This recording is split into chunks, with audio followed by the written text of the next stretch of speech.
And howdy, folks. Welcome to Adventures in Alberon, our 5th edition Dungeons & Dragons campaign. I'm Joe Treff, your host, the Dungeon Master for this evening and every evening. I'm joined by Matt, Miles, Ali, and Tina. Thank you guys very much for joining, and thank you to everybody else for tuning in. We've been off for a week. I was on vacation, as you may or may not be able to tell. Slightly more tan than I was previously. But I also have one other thing. I'll get to it in the announcements. Anyways, this is Adventures in Alberon, our 5th edition Dungeons & Dragons game. We've been playing it for a little bit over a year. It's been a super cool experience. Before we jump into the game, I wanted to go over a couple of announcements because we have quite a couple of them. Because we were off for a week and that just kind of happens. So first, with the Twitch kind of affiliate stuff that's been developed, there are channel points. I haven't really known what to do with them. I've been working on a couple of cool ideas. I know Matt has been working on some cool stuff for that as well. I have added a couple of new rewards for channel points because I want them to be able to do something, and I wanted it to be something that isn't done on other channels. So there are 4 new rewards. The first one is for 800 gold pieces. You can choose a detailed lore addition to the Alberon Codex, which is on our website, www.alberonrpg.com. For 1,500 gold pieces, you can put any of the players on the spot and have them sign us off for the episode. Only one of those can be redeemed per episode. I would highly recommend that you not redeem it until right before we're about to end the show, because I think that would be pretty funny. And then the 2 big ones. So these are each for 100,000 gold pieces, which is a lot of viewing time. But I wanted to do something that I hadn't seen in a channel before. So there are 2 rewards. The first one is in-game. For 100,000 gold pieces, I'm going to put myself on the spot a little bit. And you may choose to cast at the end of the episode, and this is for you, the viewer, who redeems this reward. Speak with dead and ask a single question to any deceased Adventures in Alberon character. It's one single question. So that means that you can force me to pull back a character from like session 1. I want to talk about bandits from the Twilight, from the Shaded Wood. You totally do that. The other one is for those of you who like to be able to touch and feel the product of your work. But for 100,000 gold pieces, you could also choose instead to redeem that for an Adventures in Alberon shirt. And we'll get in touch with you after the show and get you, the design, color, and size that you want and get it shipped out as soon as we can. So those are the new rewards. There's going to be more coming in the future. But just for now, that's some of the new stuff. And I also do apologize. I can see that this zooms in and out. Sometimes when I switch over the lighting, and then it'll happen while I'm going through the announcements real quick. Also, we have Duskwalkers. So this is the second campaign. We've been talking about it a little bit, and actually since about December. We're finally at a place where we're getting the final bits together to make it a functional campaign. We're at the point now where we're looking for players. We actually found the first player today, which is going to be super cool. They're playing a very, very interesting character. I'm not going to go into it too much because I have sort of a plan for how I want to release that. But Duskwalkers is going to be our second campaign. It'll be Sundays, every other Sunday at 12 noon Eastern Standard Time. Very different time, very different show. More information will be coming over the next couple of weeks. So look out for that in all of our different social media stuff. And then finally, thank you to everybody else, everybody who's watching, and then everybody who watches this in the future.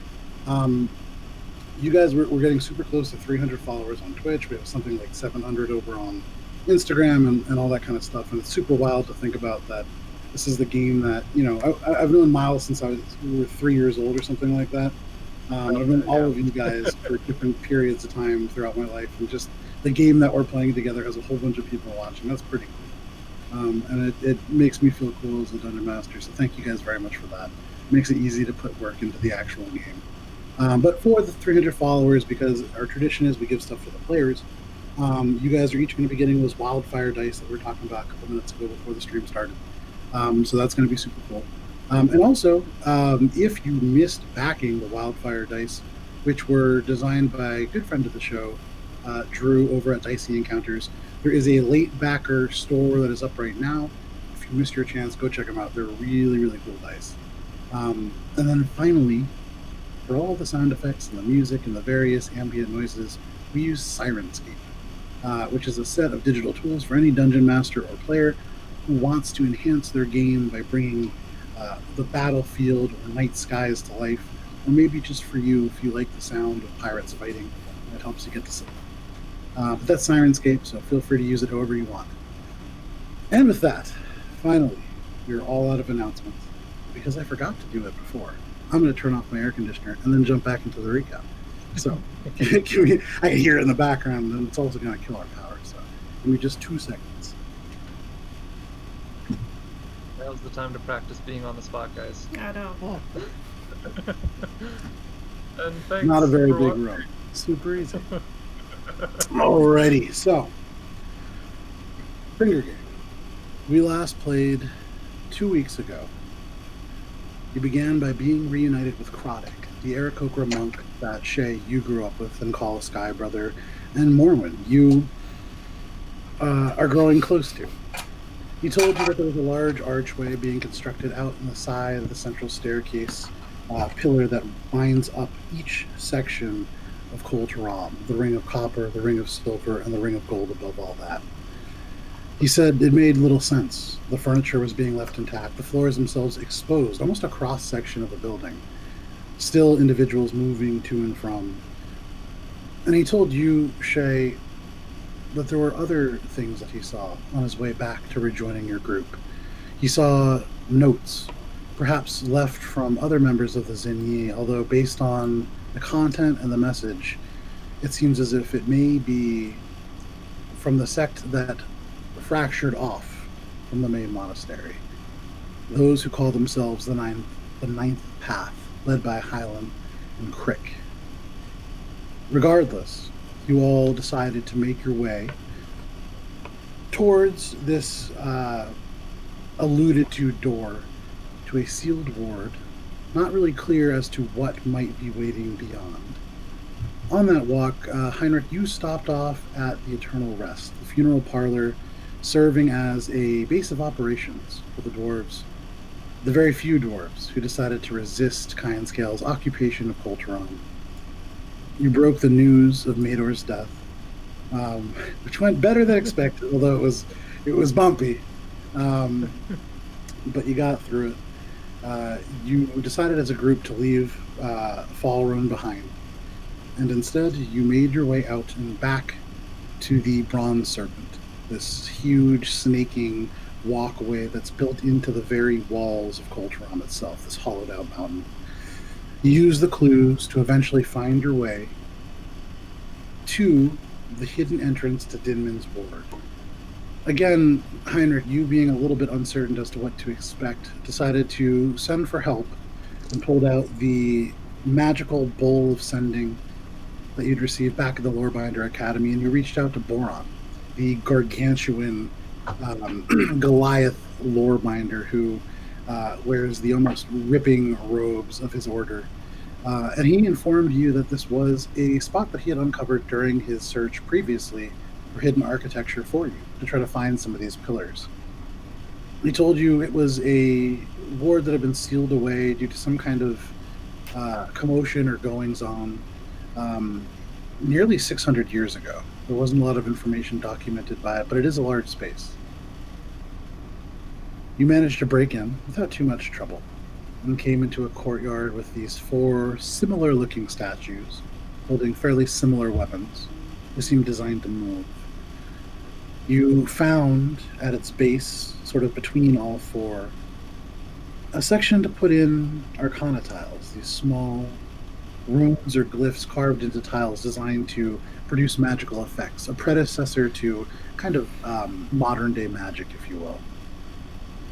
Instead of intricately solving this puzzle or using the previous tiles, Guntir, you very cleverly walked up to a blank wall and, knocking to find a hollow space, moved the earth to form a doorway, and in front of you stretches a long 45-foot passage.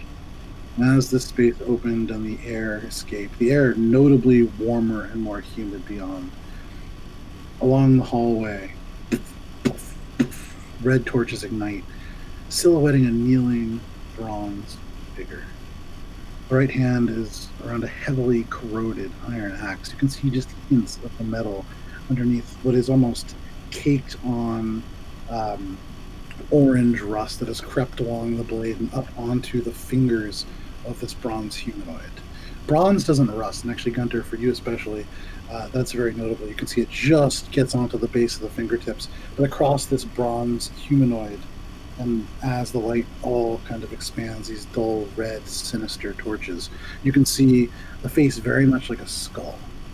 There are no lights behind these eyes, and you can see the hand is actually coated in a little bit of dust over this rust. He hasn't moved in some time. But in this 45-foot-long hallway, he is about 30 feet away from all of you. And Finger Gang, what would you like to do? How wide is the hallway? The hallway is only about 5 feet wide. This is a very, very narrow space. And does it end right behind them? Yes, it ends right behind him. Not end. So looking beyond this figure, and with the light from these torches, you can see there are stairs that go up. Oh, okay, so this isn't just a dead end with a... No. To kill us. Okay. So how far away are we from it now? Right now you're about 30 feet. Okay. You, Gunter, are first. You're standing in this doorway that you've just created, shaping the earth around you to produce a little bit larger than a dwarven-sized doorway. All of this kind of expands out beyond you. And past you, your platinum beard kind of flowing in the wind. There is this humid air that blows back. And the rest of you, it just kind of rolls over. Is it moving yet? Or is it just kind of stationarily crouched? It looks Make a like perception check. I'm So I just want to gonna make sure it's not threatening us shoulder yet. on Sure, shoulder thank you, on Talon, the- for the bits. hand on the shoulder, guidance. And Oh, yeah. It's Oh, back. Feels so good. you're like, Oh, it didn't help much. it looks merit. Yeah. I think you're right, because I can only passively see it. I rolled a 10. Okay. You look down, and these torches, and actually, I'll say part of the reason that your mind is pulled away from that, there is a similarity in the construction of these torches to that magical light that you actually carry in your inventory. That you had pulled out of that strange room, stopped in time and displaced out of wherever it had been. Right. But there is a similarity. Yes, and that kind of pulls your attention for a moment. And it's unfortunately, you don't get a lot about this figure. You can't tell it seems still. Okay. I'm gonna cautiously and slowly approach it to get a better look, because I'm like, what's going on with this rust on this thing? How close are you going to get to it? I'm gonna cautiously approach to 20 feet and then gauge what's going on, and then another like 5 feet to 15, so Okay. on and so forth, until I can get a good look at it. What is your passive perception? It's like 18. I don't know why I asked that. Yeah. 19. Okay. So, Gunter, you in this doorway pause. Little bits of stone still raining down from where you have moved this earth. But you take a couple steps in, shuffling. You shuffle again further. You're 30 feet away, 25, 20. And you recognize as you're walking, every step that you get closer, it gets a little bit warmer. And you realize that regardless of this creature's state, and as you close to 20 feet and stop and look, go ahead and make a perception check. But regardless of its state, it is not moving. It is not responding to your motions. That's a 16. 16. You kind of bend down, and from this point, really take in this creature. You can see the axe and the individual, very different kinds of material. The workmanship is very good. It's hard to tell. There is this sort of green turquoise patina across the bronze. It's very old. That is something that you can tell. And based on the patina, it hasn't moved a terrible amount. You can see some of the bolts that hold bits of armor onto the form have very, very heavy coats around them. They haven't turned or moved. However, even as you lean forward, you can feel it is giving off a sort of radiant heat. So it's the robot in front of me that's giving off the heat. Gunter doesn't really know what a robot is, but he would imagine that this entity in front of him, crafted of bronze, would in fact be emitting this heat, yes. Okay. Like, it's not from the hallway behind or anything. It's emanating from this creature, being entity in front of him. As you regard this entity, you kind of turn, you see Morwen, Heinrich, Shae. You actually don't see Helia. When that opened, she hid. And you see Krodok also. But you don't see any other source of heat. And so you would imagine, yes, it is this entity. Cool. I think I'm gonna go back and be like, it's really hot over there. That thing is like a boiler or something. And it didn't. I wasn't it aware of your presence. didn't seem like it. You saw me go up there. Can we just climb around it? Do you think? I feel like I'm wondering, like, it seems like if we tried to do something to get past this thing, that's going to activate it, just based on my understanding of traps and things that need to be guarded. Make an insight check. Ooh, nice. That's 18 plus 9. 27. Damn. Okay. So for a moment, Guntir, you're looking over. You kind of can't really see it. You turn around. You talk to Heinrich, and for all of you, as Guntir turns over and talks to you, you're aware of this looming shape. Probably, if it were to stand about 8 feet tall, this sinister axe standing about as tall as Guntir, while it's the end of it kind of placed into the ground. This is a massive axe, and it's one of those moments where you're just waiting for it to move. But Guntir, as you turn back, it's in exactly the same place. And you really kind of try to look at it, and you realize it's not dead center. It's kind of kneeling down. The way that the axe is held, it's not, you can see that there is actually on the side of it a place like a leather, like a loop. It looks almost petrified and dried up. There are cracks running along the edges. It is quite old. But you can see probably that's where the axe goes. And part of you is beginning to think. You think, this is a very old place. Things like this robot probably needs some kind of, and you think about the ore charged golem that you just use, some kind of fuel source. And you wonder if maybe this isn't purposefully placed. Okay. Huh. Well, I'm thinking this is kind of like the golem that we had, but it's deactivated, as it were. So I'm just gonna walk by it, and if it does anything, help. I'll save you. Yeah. Yes. Okay, there we go. So as Guntir shuffles off, suddenly Helia kind of looms out of the shadows cast by one of these statues. And I would say probably because, Shae, you're generally in the back, she would lean out over to you and say, so then it's just the normal plan then? And you can see Guntir just kind of the shh of his slippers going through the hallway. I'm going to scooch around the side, but it's kind of like avoiding it. Okay, so the side that it has more room, you're going to try to go through.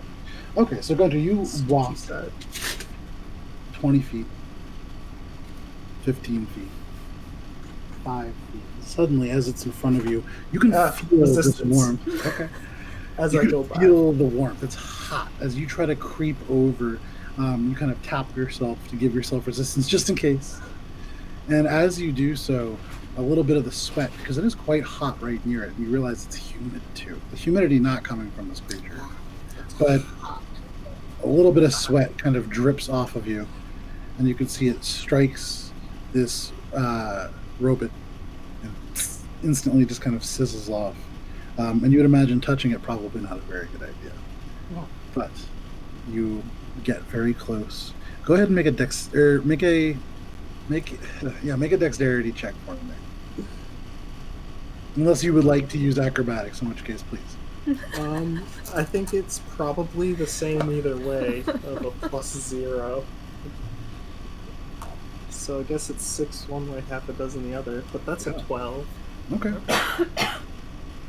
Guntir, you get really close to it. You could feel how hot it is. And you kind of lift up your robes in a very kind of skirt-like fashion. You guys all see the bandages wrapping his legs, and the loincloth kind of lifts for a moment, and there's stains, and it's not the best. But Guntir, as you step over, your knee just clang right into the thing. You can actually see it reverberates the echo clang, clang, clang, clang throughout this long space. And there is a slight, as it is sort of pushed a little bit on the stone. And then you kind of stop. And you wait. I was ready for resistance. You take another step over. And you're on the other side. Nothing seems to have happened. I'm gonna be like, oh, turn around. I think we're good. Just It echoes through the hallway. it's pretty warm, so don't touch it. Yeah. And Got a Guntir, little let's bit say of a blister on my knee. from that one little bump, I mean, you do have those bandages and stuff, but you can feel that any prolonged contact would certainly hurt. It would definitely be, damage dealing kind of hurt. We're not talking paper cuts here.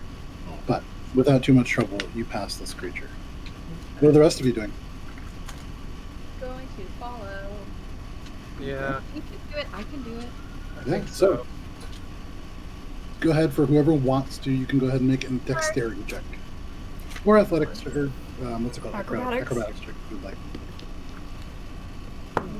Yeah, why would I want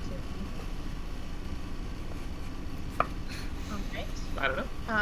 Sorry, we're don't know. doing a dexterity check. Yeah, Or acrobatics. Oh, I'm gonna do acrobatics. I kind of imagined, yeah. Yeah. Yeah, so that's going to be a 25. 25, okay. Shae? 21. Heinrich? 20. All right, look at the finger gang rolling deep and rolling heavy. Okay, and for Hylia, it's gonna be a 25, and for Krodik, who rolled a natural 19, that's gonna be like a 23. So that's pretty good, all in all. I was gonna say, no, fuck it up, hell yeah. No, you guys very quietly and very, very. Oh, sorry, this is dexterity. Never mind. For Krodik is actually like a 27 or 28. But yeah, he's very good at this. So actually, as you guys are passing one by one, no problem. Guntir's the only one that touches it. Kind of clangs into the side of it. The rest of you, without issue, very easily skirt around it. Morwen, for you, you just tuck along the wall and skirt, no problem by. The tail hesitates for just a second, almost seeming to want to wrap around the axe, and then just kind of goes with her. For all of you, no problem. Krodik just uses his wings to kind of skirt by a little bit, and you end up on the other side. Guntir, there's about 5 feet in front of you and then stairs. It's only about 8 or 9 steps, and while it obscures the vision from the bottom, getting closer, you can see into the next room. It seems to be like a connecting sort of space of some kind. You can see that in front of you it seems to go on, and you can see the source of this moisture maybe 100 feet away. Not even. You can see that there are what look like, strangely enough, in this space, hundreds of feet underneath the ground, and with hundreds of tons of stone all around you. It appears to be docks and water that seems to kind of lap gently against them. There's other things there, hard to make out from this distance. But in the room before that, the one that this stairway connects to, make a perception check, Guntir. You're the first one there. It's about 10 feet up the steps from you. 15. 15, okay. So, Guntir, you see that this room is not quite a circle. It's more of a hexagon, not a hexagram, hexagon. 2 long ways that are connected. The door that you enter is on one of those long walls, and some shorter walls that kind of make it almost rupee shaped, like Legends of Zelda. You can see it seems to be almost like an entryway. There are some benches, although some of them seem to have some damage. You can see there are, over in the corner of the room, sort of a cart, almost like a push news cart kind of thing. Although there's a heavy layer of dust, perhaps some things on there, but difficult to make out. This entire room seems to be heavily coated in this layer of it's weird dust. It has this kind of stiffness to it. It doesn't look as if you could just kind of blow it away. And Guntir, given your passive perception, I'll say you kind of get the sense, given the humidity of the climate as dust settles and the humidity increases, it kind of almost cakes on in layers, like clay, perhaps. But a nice departure from the ash that's been settling all around you for the last couple of days. Further, you can see there is what looks like a hallway going to the left and to the right. The one on the left has been collapsed. You can see just a pile of rubble. Well, there are just bits and pieces of light coming out from between some of the stones, maybe from whatever's beyond. And you can also see off to the right, there seems to be just a very simple kind of 20-foot square room. Stone, you have these big flat Coltron pavers in the floor. They do have these sort of smaller components, and you're realizing this is a much older floor. It hasn't been worn with millions of footsteps like most in Coltron have, and so it still has its constituent stones visible. It's not just flat gray. You can see to the right, suddenly, as you're watching it, there is beyond it a very, very loud stone on stone, and you hear what sounds almost like maybe a piston. It's kind of, and then it's quiet. But that's what you see.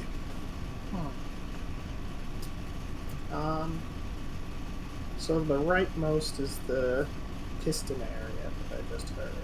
Correct. And then there's... How long does it look like it would take to get through the broken passageway with the light through? Is it pretty caved in? Yeah, it's severely caved in to the point where some of the stone has actually, through the moisture and everything, kind of broken down and begun to meld together.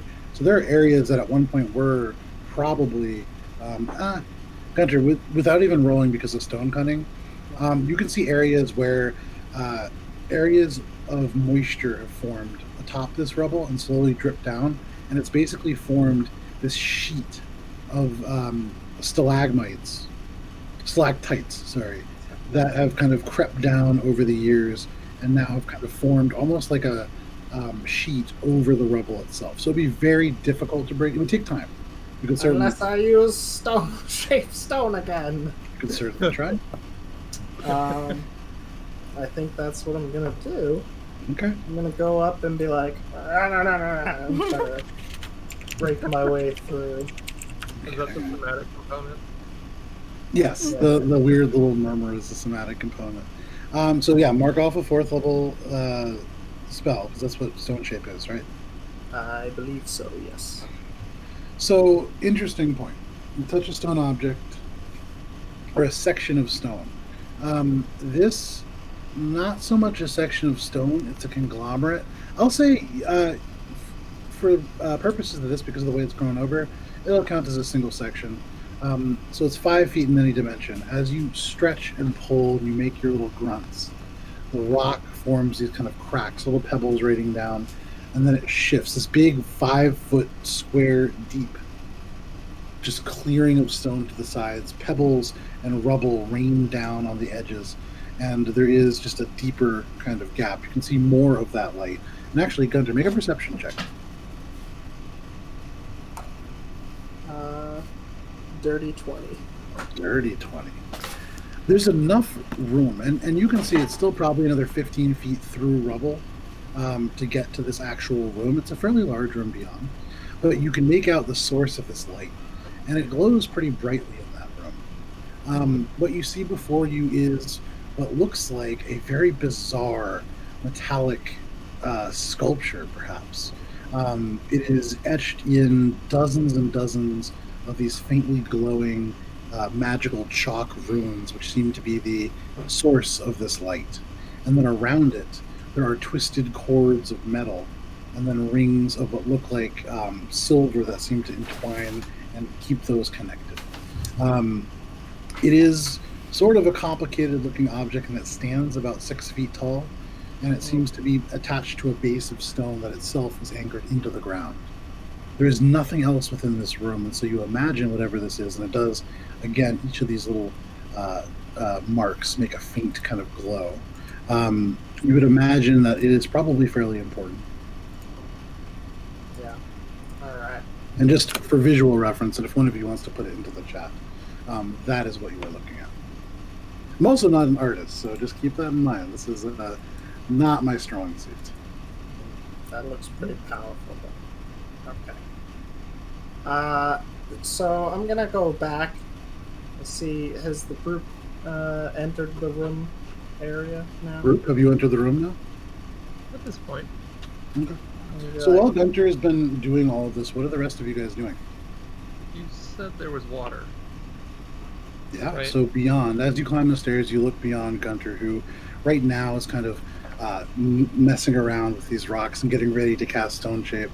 And looking beyond him, you can see what looks like docks.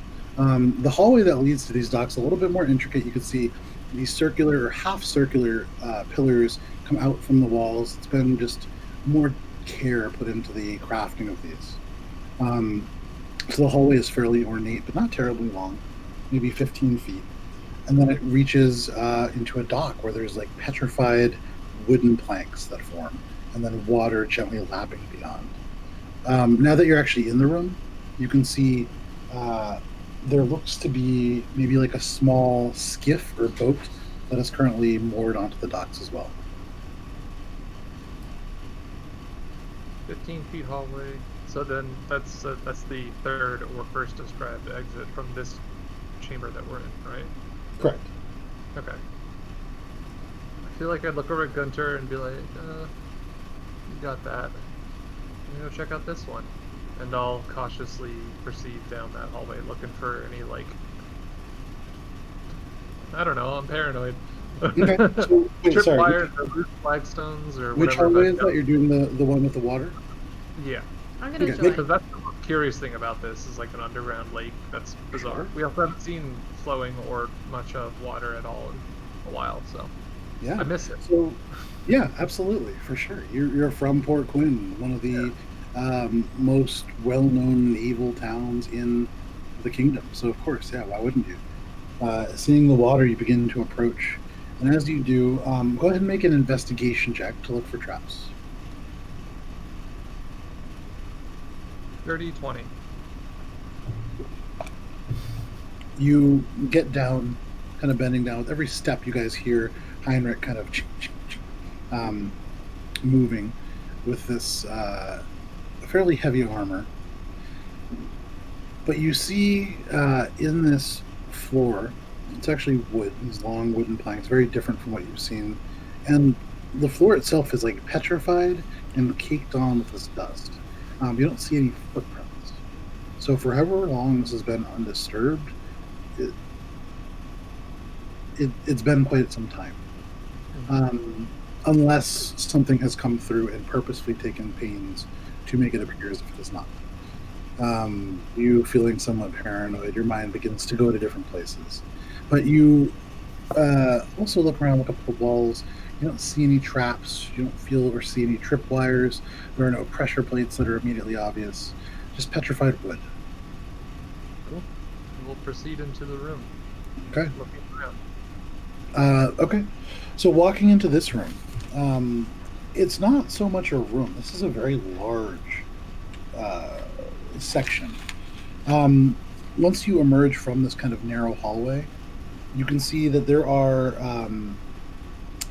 these sort of craft that are moored into the actual docks themselves. There's a small building off and to the right, or pardon me, off and to the left that's attached. It's like a almost like an office. It's very, very small. You'd imagine somebody could maybe sit there and either direct traffic or answer questions or sell snacks. It's like one of those little concession stands almost. You can also see that these two craft on the left, there is what looks like a raft, just planks of wood that have been laid down and then lashed together. There are two small what look like spots where maybe oars could be put on either side. And then to the right, a little bit off, there's a much larger, what looks like almost like a skiff, like a longer rowboat. This seems to be almost 25 feet long. There is some dwarvish on the end of it, which actually, Heinrich, as you kind of look at it, the dwarven runes lift up and reshape themselves to form common for you as part of your feature. And you can see it reads the Tusk 2, Tusk 2. There is on that particular craft what looked like a box, metal, standing up maybe 4 feet tall, covered in dust. You can't quite see what the top is. Less of a box, more of like a podium almost, just very thin. And there is, as you now peer inside, covered in dust, but kind of off and to the side, a leather, what looked like a bag or a satchel maybe. You don't see any people, for what it's worth. You just see these two craft, the dock, the water. Although now that you're getting closer, what is your passive perception? 11. See some more. It is quite misty, and you're realizing the heat from that creature has faded, but it is humid. And looking for an obvious kind of place where there might be mist rising or water evaporating, you don't immediately see any. But it seems as if somewhere beyond and into this mist there may be some form or some cause of it. So you are kind of up in that canal access. Morwen, you went with Heinrich. Are you doing anything, or are you just kind of following at the moment? Just following at the moment. Sorry, I got a little distracted trying to post the picture. No worries. Thank you. Appreciate it. It didn't work, but we can deal with that later. Okay. No worries. So, Shae, as the rest of the Finger Gang is doing this, it's kind of you, Helia, and Krodok. Krodok seems to be kind of waiting for you. Helia seems to be more waiting to see what happens. But what are you doing? Thank you, Tom. You said something about another exit, or did I make that up? There is another exit. So looking over to the right, you can see initially, you're entering the room now, right? Yes. So now looking into this, you can see it is a 10-foot long by 10-foot wide square stone room. There are very, very odd looking copper, although again, heavily patinaed copper, almost tubes that run along the wall, half inset into the stone itself. You can see from this vantage point, go ahead and make a perception check.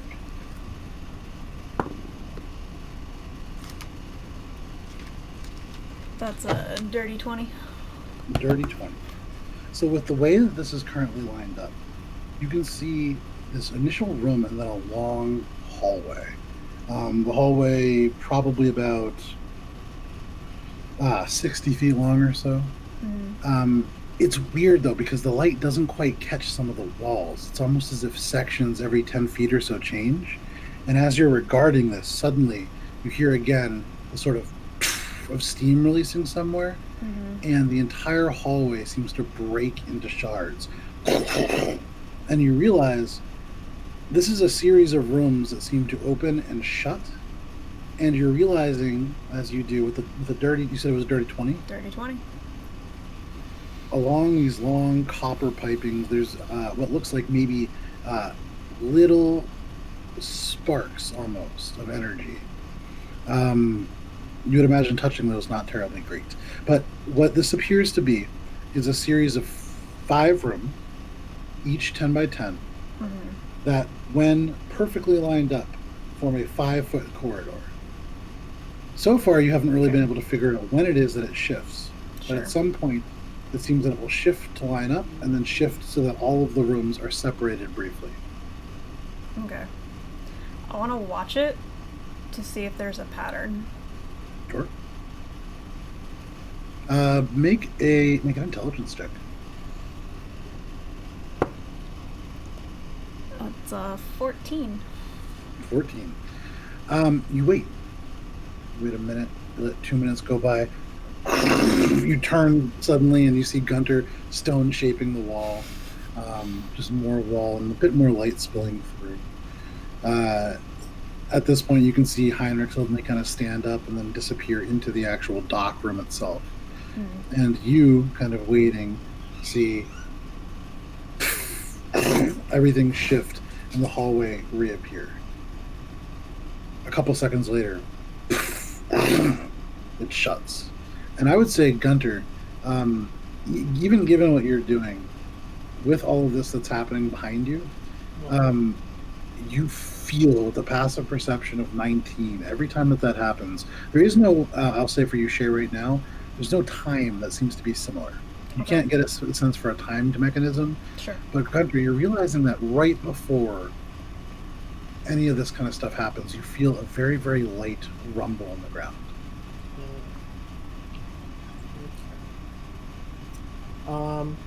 Well, I'm gonna go back to the middle of the room and be like, there's something good in there. What's what everyone else find?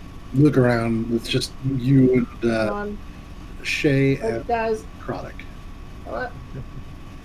Where'd everybody go? Off to other things. Well, what'd you find? This particular hallway doesn't seem to want to work on any particular time. Well, it's a hallway. It doesn't understand the concept of time. Come here. It doesn't. It's a hallway. It's an Come. inanimate.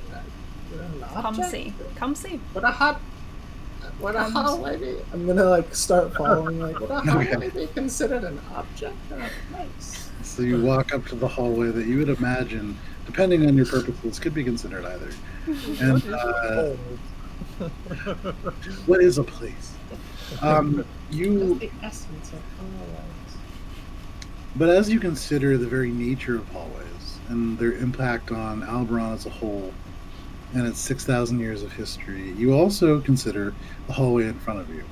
And as you do, suddenly you feel again in the ground this kind of almost a vibration or a rumble, and then poof, you hear on the other end of all of this, on the other end of the hallway, steam releasing somewhere, and then you see the hallway seem to almost jaggedly shift in different parts and then slam shut.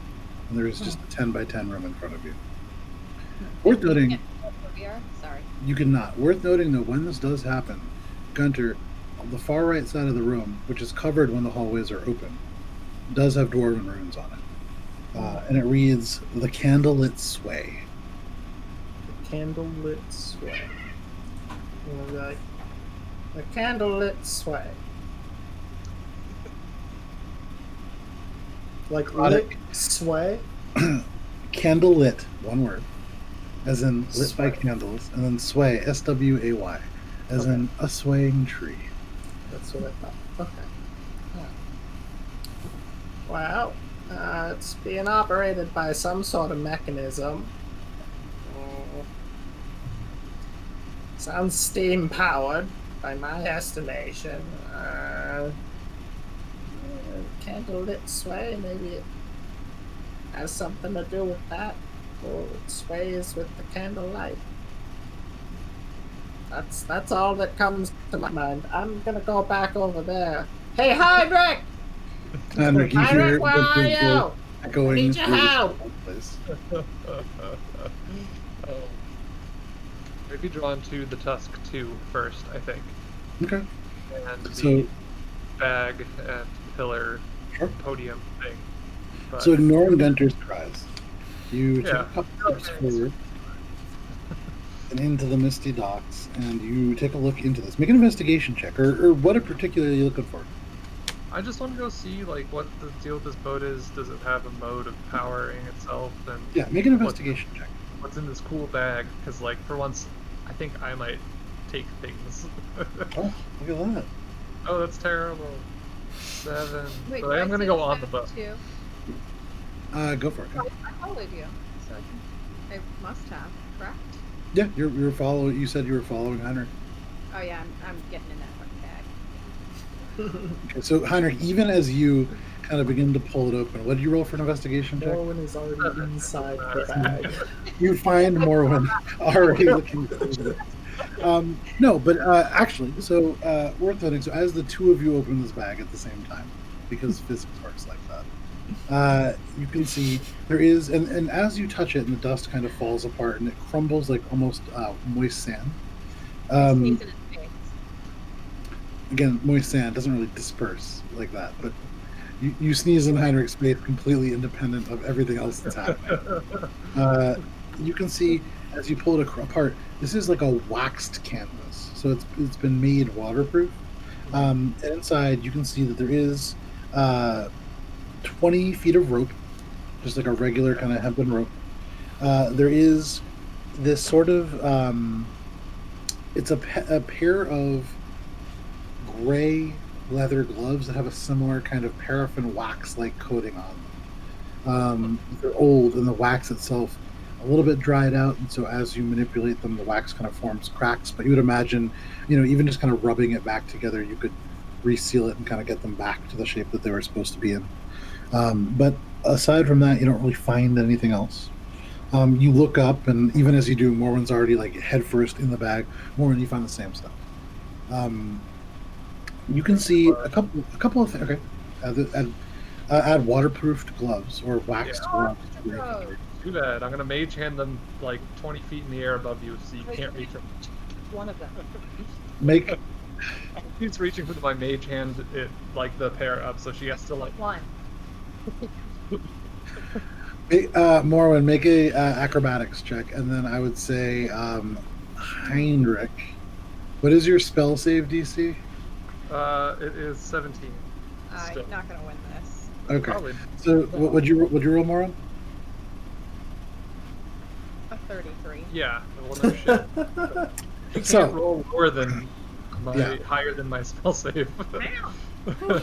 It's so you take this, and this ghostly hand kind of appears, the runes appearing in the sky or the air, and then splitting open to reveal the hand, which goes out and slowly, it's not like a combat thing, slowly begins to lift it.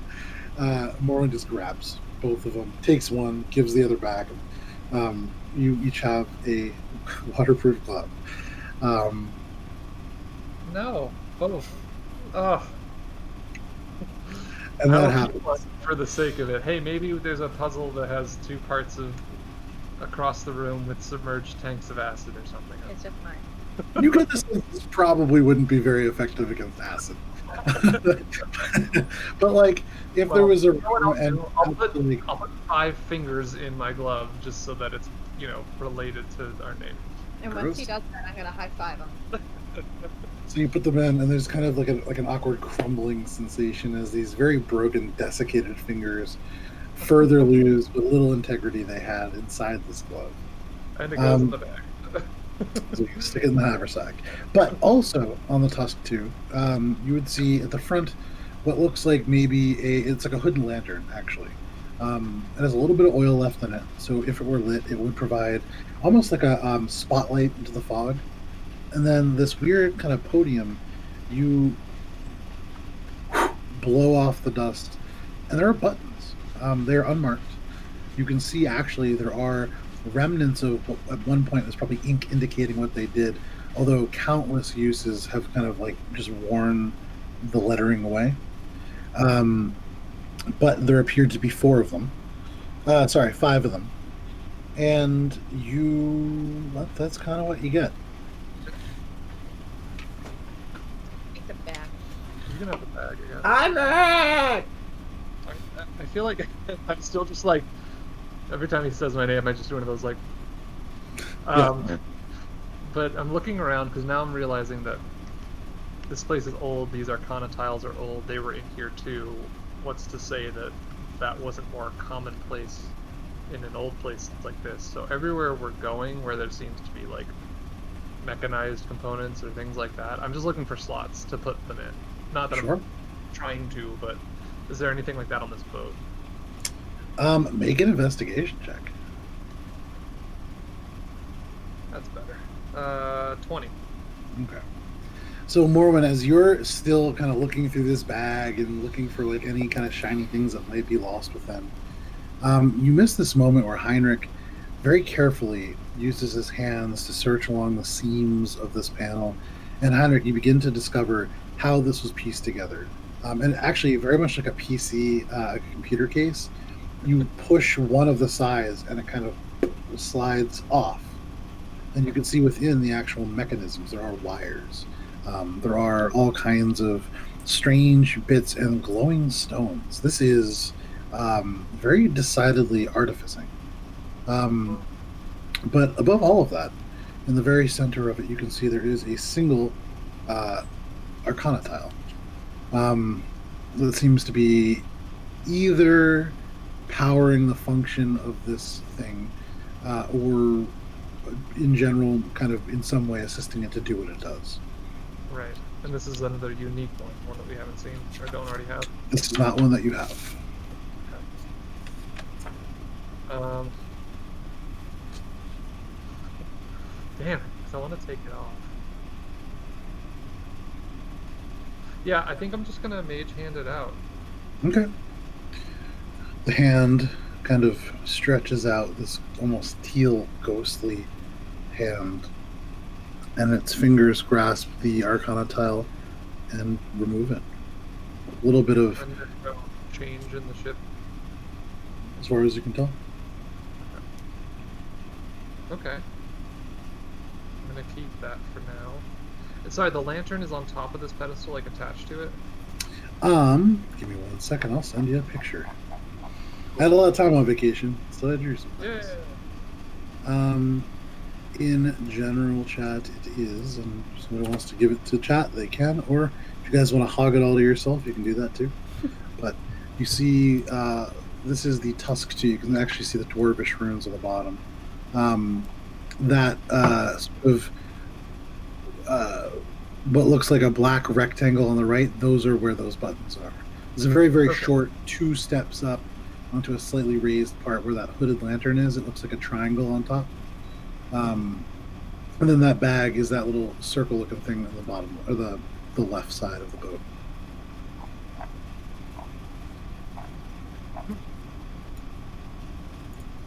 And there's no way for me to, now that we have, I think, a total of 9 of these things, kind of surmise it's... Make an intelligence check. You could certainly try. Yeah. It's potential. 19. It looks almost like... Flat 19? Mm-hmm. Okay. You get the sense, looking at it, it has the shape of almost like arrows. They join together with a central column, and something about it makes you feel like, and given what you've seen and knowing that it kind of relates to Dwarvish, it seems to indicate movement of some kind.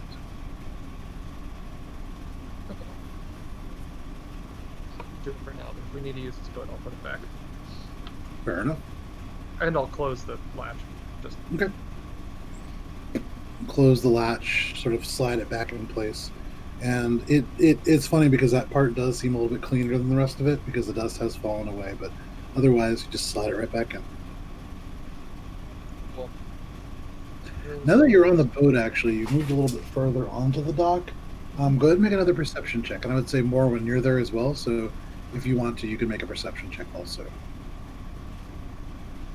Why not? Hey, 20. No, yeah, 20. 20. 24. Where's 20? Okay. Still, 20. That's the And second best I can do. So for the Wait, two of you, just for hilarity's sake, and because I was going to do it anyway, I have poked eyes and ear holes in the bag, and it is now in my head. okay. That's really As you, frightening. yeah, you turn around, it is this sort of waxed canvas And I'm just material, like- it's stiff, and kind of, it already looks like kind of corpse flesh a little bit in this sort of misty, really, really hard to see place. It has the eyes, you can see these green cat eyes gleaming out of it. Yeah, it's pretty unnerving. Yeah, no. So your perception gets you that, but also you can Yeah. sense through the fog and just past that raft. There's 10 more feet of dock and then water. And as the steam kind of moves, and you can hear again this kind of gentle lap of water, there is movement in the water. There seems to be a current.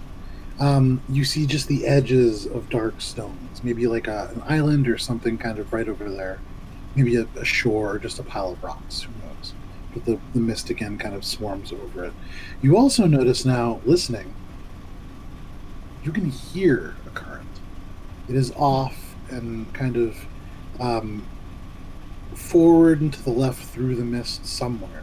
It seems to echo a little bit, and so maybe in a hallway or otherwise a little bit off the beaten trail, but you can hear, now that you're really listening for it, it's almost like rapids.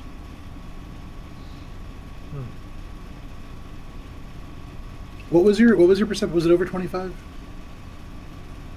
It was 24. Okay. That is what you Okay. I mean, the only thing I want to do before leaving this place first is just check out the little building. But I don't want to hog the time to. Okay. Guntir. Anybody else? Stuff that they want to do? Yeah, I'm gonna go scare people. I'm gonna keep I calling guess out I'll- for Heinrich. Heinrich, I need you! Guntir's my first victim. I'm just kidding. I don't know. Sure. My stealth check is a 31. 31. So, Heinrich, as you're... You are. Heinrich, as you slide the panel in place, you turn to tell Morwen about what you found, and she's gone. You can see just heading back in the direction of the kind of Heinrich, this shrill Guntir shriek that emerges. You can see the mist displaced, and it appears as if Morwen is headed in that direction, but she is nowhere to be seen. Morwen, who are you sneaking up on? Well, I know where Guntir is from him shouting, so I'll just... Okay. So, Guntir, you shout again for Heinrich, but there is no response. I'm gonna turn back because I'm still like looking through now, trying to figure out the best way to access that room. Sure. And I need Heinrich for all my plans. Every single one of them involves Heinrich right now. So I'm gonna go storming off in the direction that I think he went into, and probably bump into Morwen as I turn around or something. So, Morwen, as you creep down the hallway, you suddenly see this sort of shape in the mist, and from the kind of his slippers on the ground, you realize it's Guntir. What are you doing? It's a 5-foot wide passage, so you guys are gonna collide. Hello! Coming. This bag looms out, almost like it looks as if it's sewn from flesh because of the wax across the canvas. There's these kind of very, very simply ripped open eyes, and Morwen's eyes just gleam out. You can see behind the mist displaces as the black cat's tail through. Yeah. What are you? Where's Heinrich? I made a mask. Yeah, I see that. You Where's like it? Heinrich? No, he's over there. There's some cool stuff in here. This... I'm just gonna go check out the building. And not trying to hide from Guntir, less inviting him to come look too. Heinrich, come over here first. I got it. Come here. Now you come over here first. You're gonna make an old man walk all the way over there. You don't live to be however old you say you are all the time without walking a lot. It's just one more thing, and then I've checked the room out. We're good, and then I'll come help you. Just looking for points of escape if we need it. If you checked it out and we're good, then we're good. Not yet. One more thing. What the? What do you need me for? Go ahead and make an I don't. investigation check there, Heinrich. I'm like, as I'm looking around, I'm like, I don't, but you seem to need me, so I'm over here. Well, yeah, I need you over here 24. though. 24. So there is a large opening that constitutes a window, and there is no actual door, so you can just walk in, no problem. There is a counter, and you can see through the sort of dust.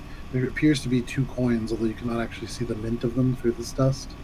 Underneath, there are 2 shelves, although also fairly empty. You see what looks like a spider's web, although its occupant's long since gone. The dust has actually coated the web itself to make it seem almost kind of ghostly in a way. But aside from that, doesn't seem to be too much here. And you turn, kind of ready to go, and your foot squeaks. And you kind of step back and press down again. Squeaks. And you bend down, and looking at it, you can see this petrified wood has almost warped a little bit with age, and you can see that there is a gap around, maybe about 2 feet wide. It looks like a little hidden compartment. Gonna take the 2 coins and then open the compartment.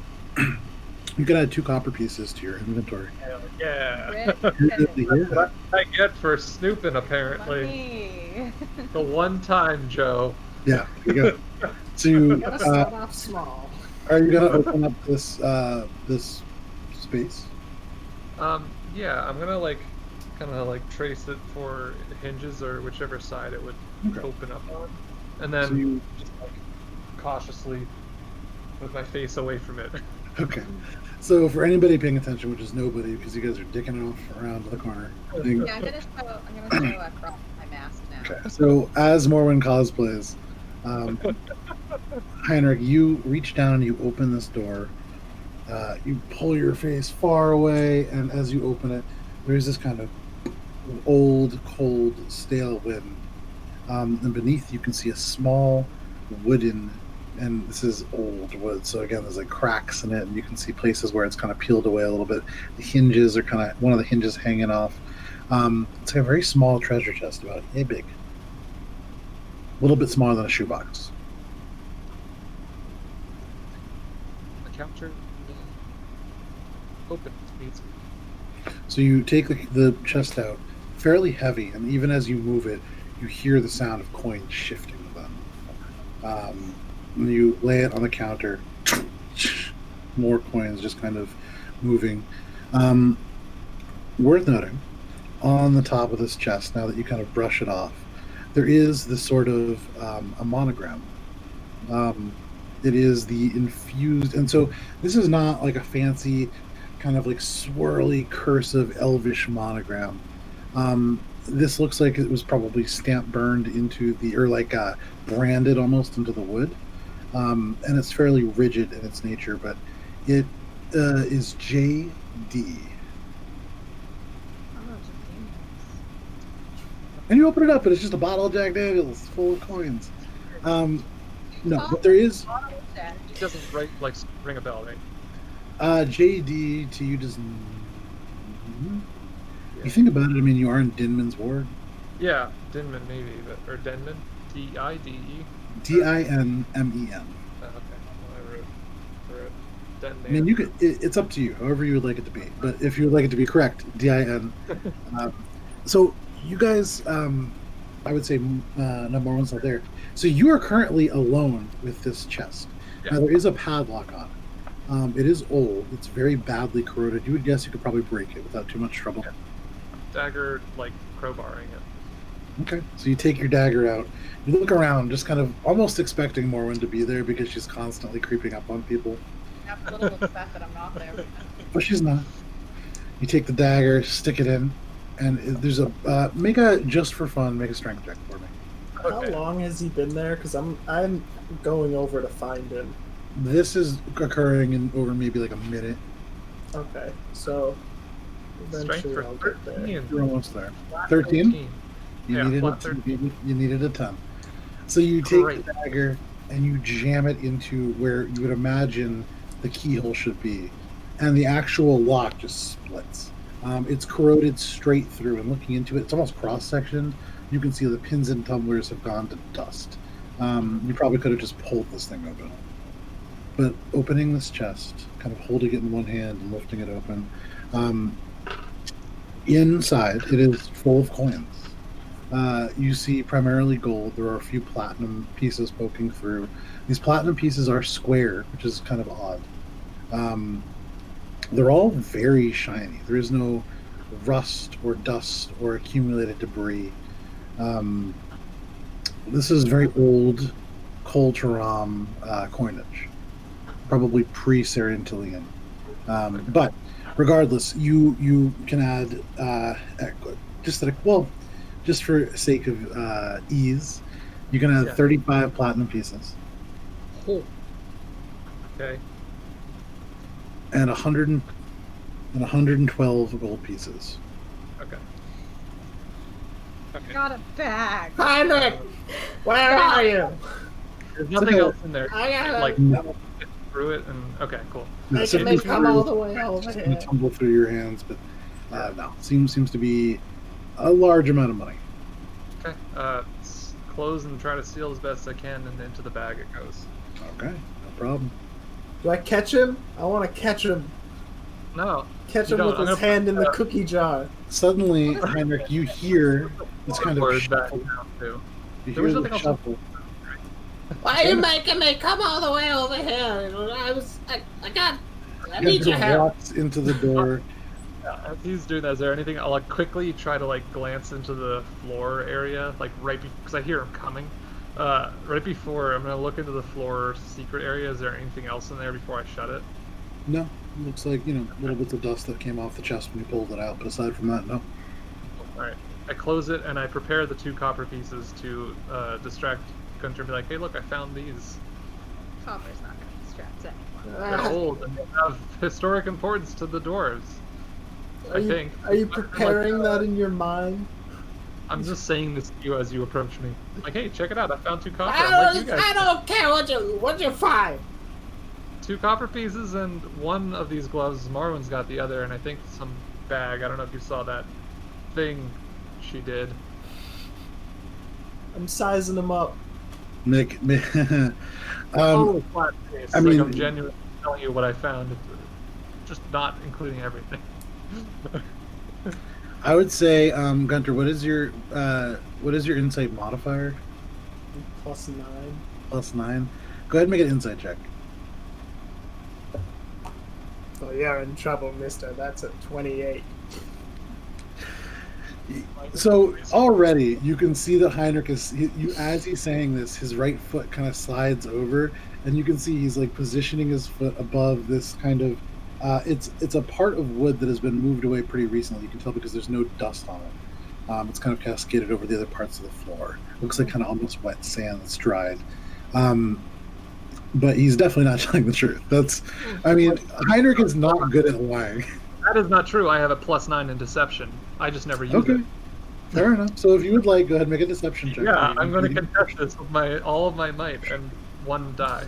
I'm You just. must use your- Okay, Thank you very much. 28. 28. Oh, Or- cool. for the subs. Thank you very much. Oh, what's up, guys? Sorry, watch us argue about me finding. I got a 28 too. I got a 28 as well, actually, to be quite fair. Yeah. So there's a moment you stare him down, and there's something weird about this, Gunter. It doesn't quite add up, and then suddenly there's a voice from behind you, and you see Helia just kind of leaning up against this. Well then, Heinrich, what else is there for us to do here? Nothing. I was coming back right now. All I Well, found. then why did you tell me to come over? Ah, You seem to need to talk to me, and now you can talk to me. Go back. This is where you'd like to go. I told you I need you over here. And I'm gonna All start right. walking All back over. I'll follow him. I'm following. So after all of that, you follow back. Morwen, what are you doing? Are you trying to stick? You're showing Krodok your mask. Yeah. So you approach this stoic Aarakocran monk who has spent years focusing on the very serious task of attaining enlightenment. And as he looks out for all of your best interests and tries his best to make sure that you are all safe, suddenly, Morwen, you appear out of this mist, which is by him a much less heavy, and just pop out with your mask. You can see, to your credit, even Krodok kind of recoils for just a moment, because that is surprising. But the feathers, once they go down from being ruffled, he kind of looks. Morwen, what is that? A bat that turned into a mask. Do you like it? He turns and kind of gets closer, and you can see this red hawk-like face turning, bird-like eyes peering into it. I don't understand. It's called fun. Now take it off. Okay, it's very stiff as you take it off. I figured, if I don't want someone to recognize me, I've got something now. That's all. Pretty good disguise, if you ask me. But Morwen, why would you Nah. want?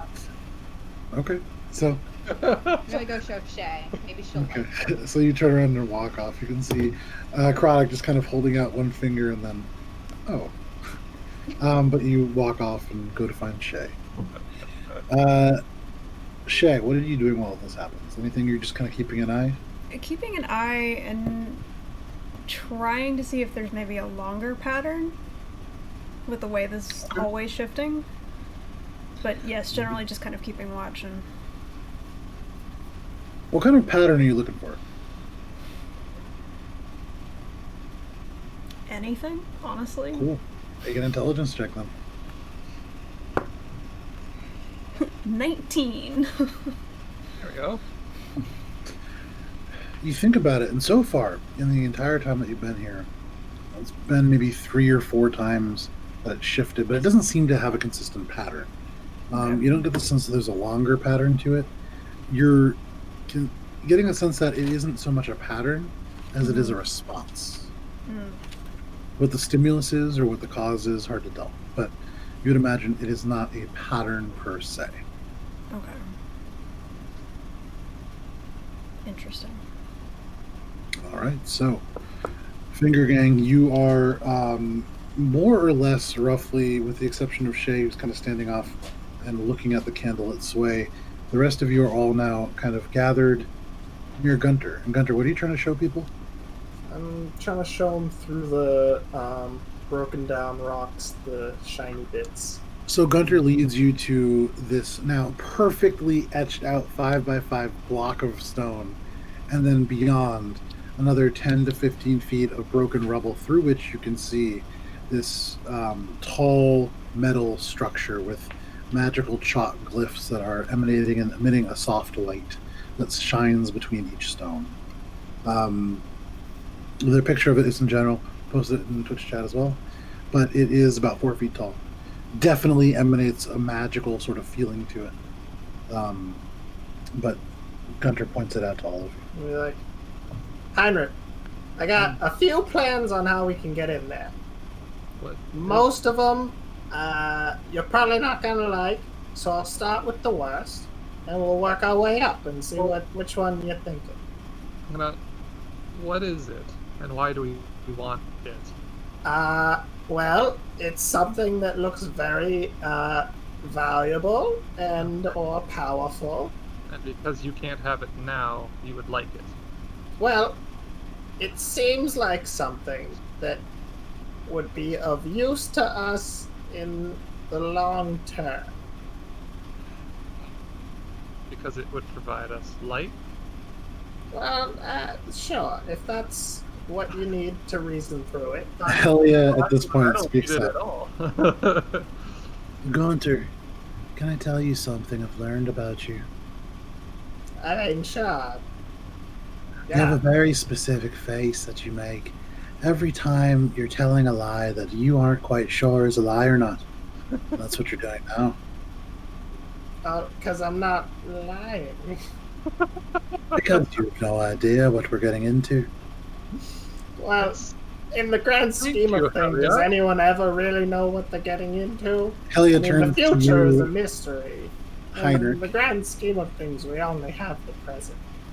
So, Heinrich, there is a moment where, as all of this is happening, Helia does turn to you, and she does say, it's kind of like one of those, and kind of does the same face that Guntir does every time he doesn't really know what he's talking about, but is trying to lead people down a path. Never mind that. Do you have the dynamite from before? Why would we want to use that?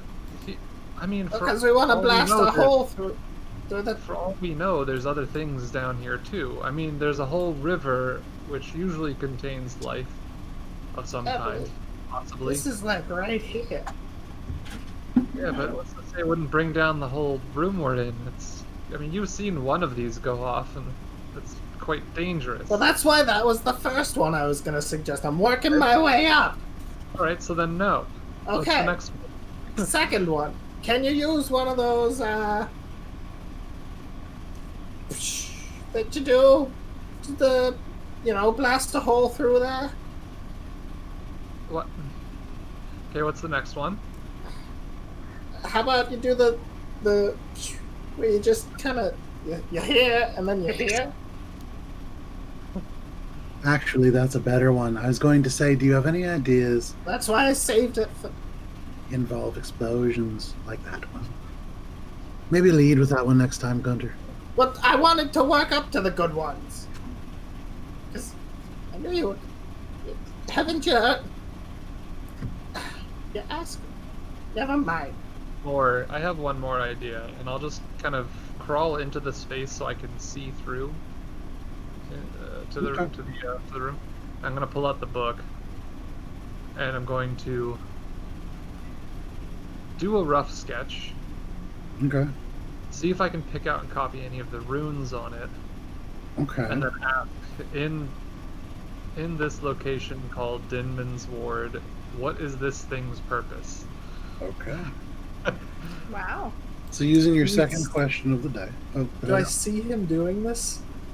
Just, Yeah. like, going over to the wall and like scribbling in a book. I mean, he's not going over to a wall. He's just climbing into the space that you made, taking out a book and sketching it. And you've seen him sketch things all the time. I mean, that's a Heinrich special, as he draws and journals every night. Alright, so Not that weird. Heinrich. Yeah, no. What is a Heinrich special? is this part of your plan, or is this the workup to your plan? It's murdering an ally. Is this a Heinrich special? But anyways, Yeah. Heinrich, you draw and transcribe this thing into your journal, and you write your question. And as before, the ink seems to almost shimmer and fade into the page before reappearing, rearranged in celestial. And it reads. So, say the wrong thing.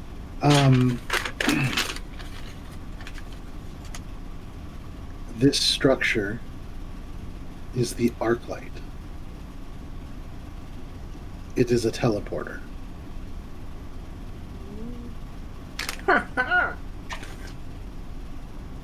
So you're gonna draw a picture of it? Is that your plan? Yeah, 1 sec, Guntir. Hold on. Okay, well, I'm just gonna grab one of the dynamite in case. I'm gonna start going to shuffle through some of his stuff. I mean, you can't even get to my bag in this room if I'm, like, kind of laying on my side and drawing while looking through. I'm No, I'd squeezing kick in. you out. I would just kick you out. I would say, given his position, it would be tough to get into that bag. At the Alright, moment, I'll wait for you to finish drawing then. It's a teleport. you turn and do that, and Helia kind of mimics the expression. But what you don't see, Guntir, is as soon as you turn away, Helia turns to Krodok and does the exact same expression to him. And then Shae, you watch as Krodok kind of slowly turns to you, and then makes like a I mean, what kind of a face makes can the it be? exact same, if very bird-like. You can't quite do the whole like curled lip, but he makes a pretty passable sort of Guntir impression, and it's just this chain of expressions that nobody on the end understands. But I do it too, but under the Very bed. not Shae like. There's like this very faint smile. fair. And very Shae-like, no one notices it. Also true. So, Heinrich, you receive your answer. As he was like trying to push in and out, and I was writing, I feel like I would have kicked him out and been like, "It's called the Arclight. It's a teleporter." See, that's an important thing. I told you. So now can you blast through? Where does it go? Why do we need it? Why would we jump randomly through space? I only do it when I know where I'm going. These are all semantics. Good questions, but we find out by doing. I mean, have you heard of the Arclight? Has anyone? And I just addressed the room. I feel like I trying to actually think have. Jake here. The The Arclight. It feels like it rings a bell. I don't know. I will say, Guntir and Shae make history or Arcana checks, and then Heinrich, if you want to make an Arcana check, you could do that as well. Oh, show. Nope. That's a 5. It's magic. 16 I mean, yeah. history. Okay. 17 Arcana. Okay. Shae, you don't really know anything about an Arclight. You've never heard of something like this. The Zinni, pointedly, actually, the Zinni have a teleporter. They very rarely use it. There is value to the journey. And so, especially considering that many members of the Zinni can move rather quickly on their own, not a lot of need for teleportation. Not something that you guys have entered into a lot. Guntir, regarding the structure, And thinking about this idea of an arc light, there are like lightning bolts in a distant storm, bits of memories that probably relate to an arc light, but you can't quite pull anything crystal clear out. You do get the sense, though, given that this is not a teleportation circle, something like this usually requires a key or a attuned object to make it bring you where you want to go. Usually, artifacts like this don't function as a point A to point B. They are usually part of a larger network. But you've never heard of an arc light. And maybe that's not even relevant. Hard to tell. Well, we should probably try to get there. That's my thinking. But if we want to check out the other places, you know, there's probably good stuff there too. The arc light sounds like a pretty good thing. Yeah, nice. So, you know, Okay. Guntir's. You know what? I'm curious enough of it now. I know that he is withholding what he is sort of remembering, or at least doing that. And I also know that if we do that, then I'll catch grief later, and he may be doing it loudly in a time where we should be quiet. So I will humor him. Guntir, I will humor you. Please, everyone just step back. I'll just try shooting at it first. Okay, so Well, what are you shooting at? The wall around it to, like, loosen rubble. Okay, kind I of- see what you're saying. I'm not gonna shoot at the arc right now. Fuck that. Cool. I'm, like, using his, like, destabilization of that part of the wall. I'll also look around. Guntir, do you think that this wall would be, like, if this blocked area were removed, would it collapse again, or do you think we'd be good? Make an intelligence check, Guntir.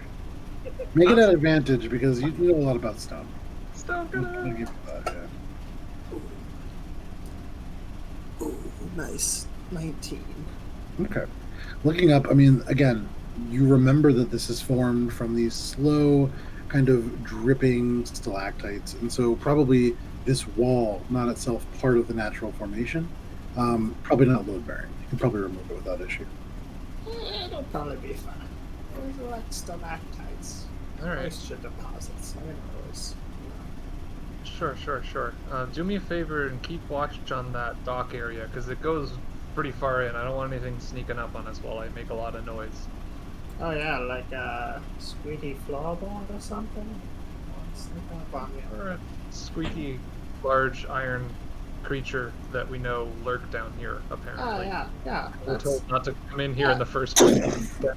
You can see across from you that that candlelit sway again shifts, and you can see now there's that long hallway visible. Alright. Well, go ahead and turn around and look at the dock, I guess. Okay. It's wood, and there's a lot of fog around it, and presumably still water beyond that, although removed from it, you can't actually see the water. It is soupy and thick, but Heinrich, you take a couple steps back, you clear the space. Go ahead and roll damage because you're not going to hit you're not going to miss the broadside of a barn. But go ahead and roll Now- damage. People, by the way, because level 11. Oh, first 11. time There you go. Oh yeah, cantrips. Okay. 8, a 9, and a 10, and then plus my charisma modifier of 5. That makes us, wow, I shouldn't be saying this out loud and then betraying how bad I am at math. 23, I think? So you hold out your hand, and around it, those glyphs appear. But whereas before it had become almost like a circle of glyphs, now it appears to almost stretch, and there's a second and a third added that extend along your arms, rotating glyphs that seem to kind of merge. And as each bolt of your Eldritch Blast streaks towards the wall, one of those rings stretches along and becomes one of those bolts. This teal energy strikes, just blasting through. And as the debris settles and the rocks crumble, the arc light is clearly visible. You could easily step through. Like, kind of look over. Guntir. I'm already making my way through the hole. Okay. Before the dust settled. Yeah. Guntir, As you're soon as I heard the tilted blast, I face. turned back around and started walking. You see a hand reach through the fog, and you just turn and walk back. Well, But if you're doing you, that, I'm gonna go keep watch on the noise that I just made and see if it attracted attention. sure, you suddenly turn around. There's nothing coming from the fog. But Gunter, you scurry through the dust. It stings your eyes. And little bits are still kind of falling around and crumbling onto the floor. But you step within 5 feet of the arc light. As you near it, you can see these chalk glyphs seem to almost glow brighter. What are you doing? I think I'm gonna cast. No, Hi. I think I'm gonna just do a regular. I'm inspecting this. Let's Okay. see. Is there like a slot to put any tiles in? Maybe that's the activator. An investigation check. You know, stuff like that. Are there any like levers to pull on this thing or anything like that? Ooh, levers. That's 25. 25. You make a thorough examination of this artifact. There are no levers. You don't see any places to insert anything. Very weird. You don't see a place for a key. You don't see a button. You don't see not even a glyph that stands out as maybe like an activation point. Wow. And there's no other entrances or exits from this room? No, this room seems very much closed. Although, I mean, you could look around if you want. I'll just take a quick look around and then, Sure, make a perception check. it's a 13. Okay. With a 13, you kind of look around. There's some walls. There's a ceiling about 10 feet above you. Aside from that, not a whole lot of other stuff. I think we need something to get it to turn on now. Gotta go check out the other places. Maybe it's through the candlelit sway. Wait, not to be stupid, but like, how do we know it's off? Like, has someone like touched it? Well, I mean, No. I'm not suggesting that you do. I'm just. Gunter, I do don't you know. touch it?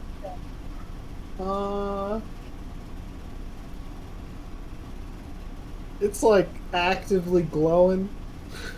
As you kind of reach your hand out thinking about it, your hand kind of coming up, you can see it's almost as if your hand lifting raises the light level a little bit.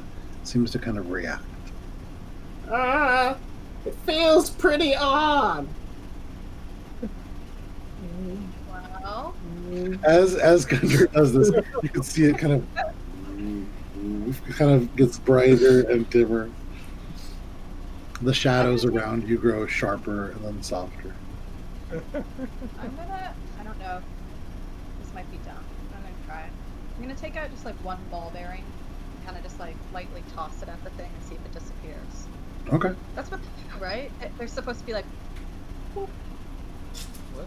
right? These things? What? Yeah, these Morwen transporter. reaches into her bag and pulls out a single ball bearing, identical to the others that she's thrown, Yeah.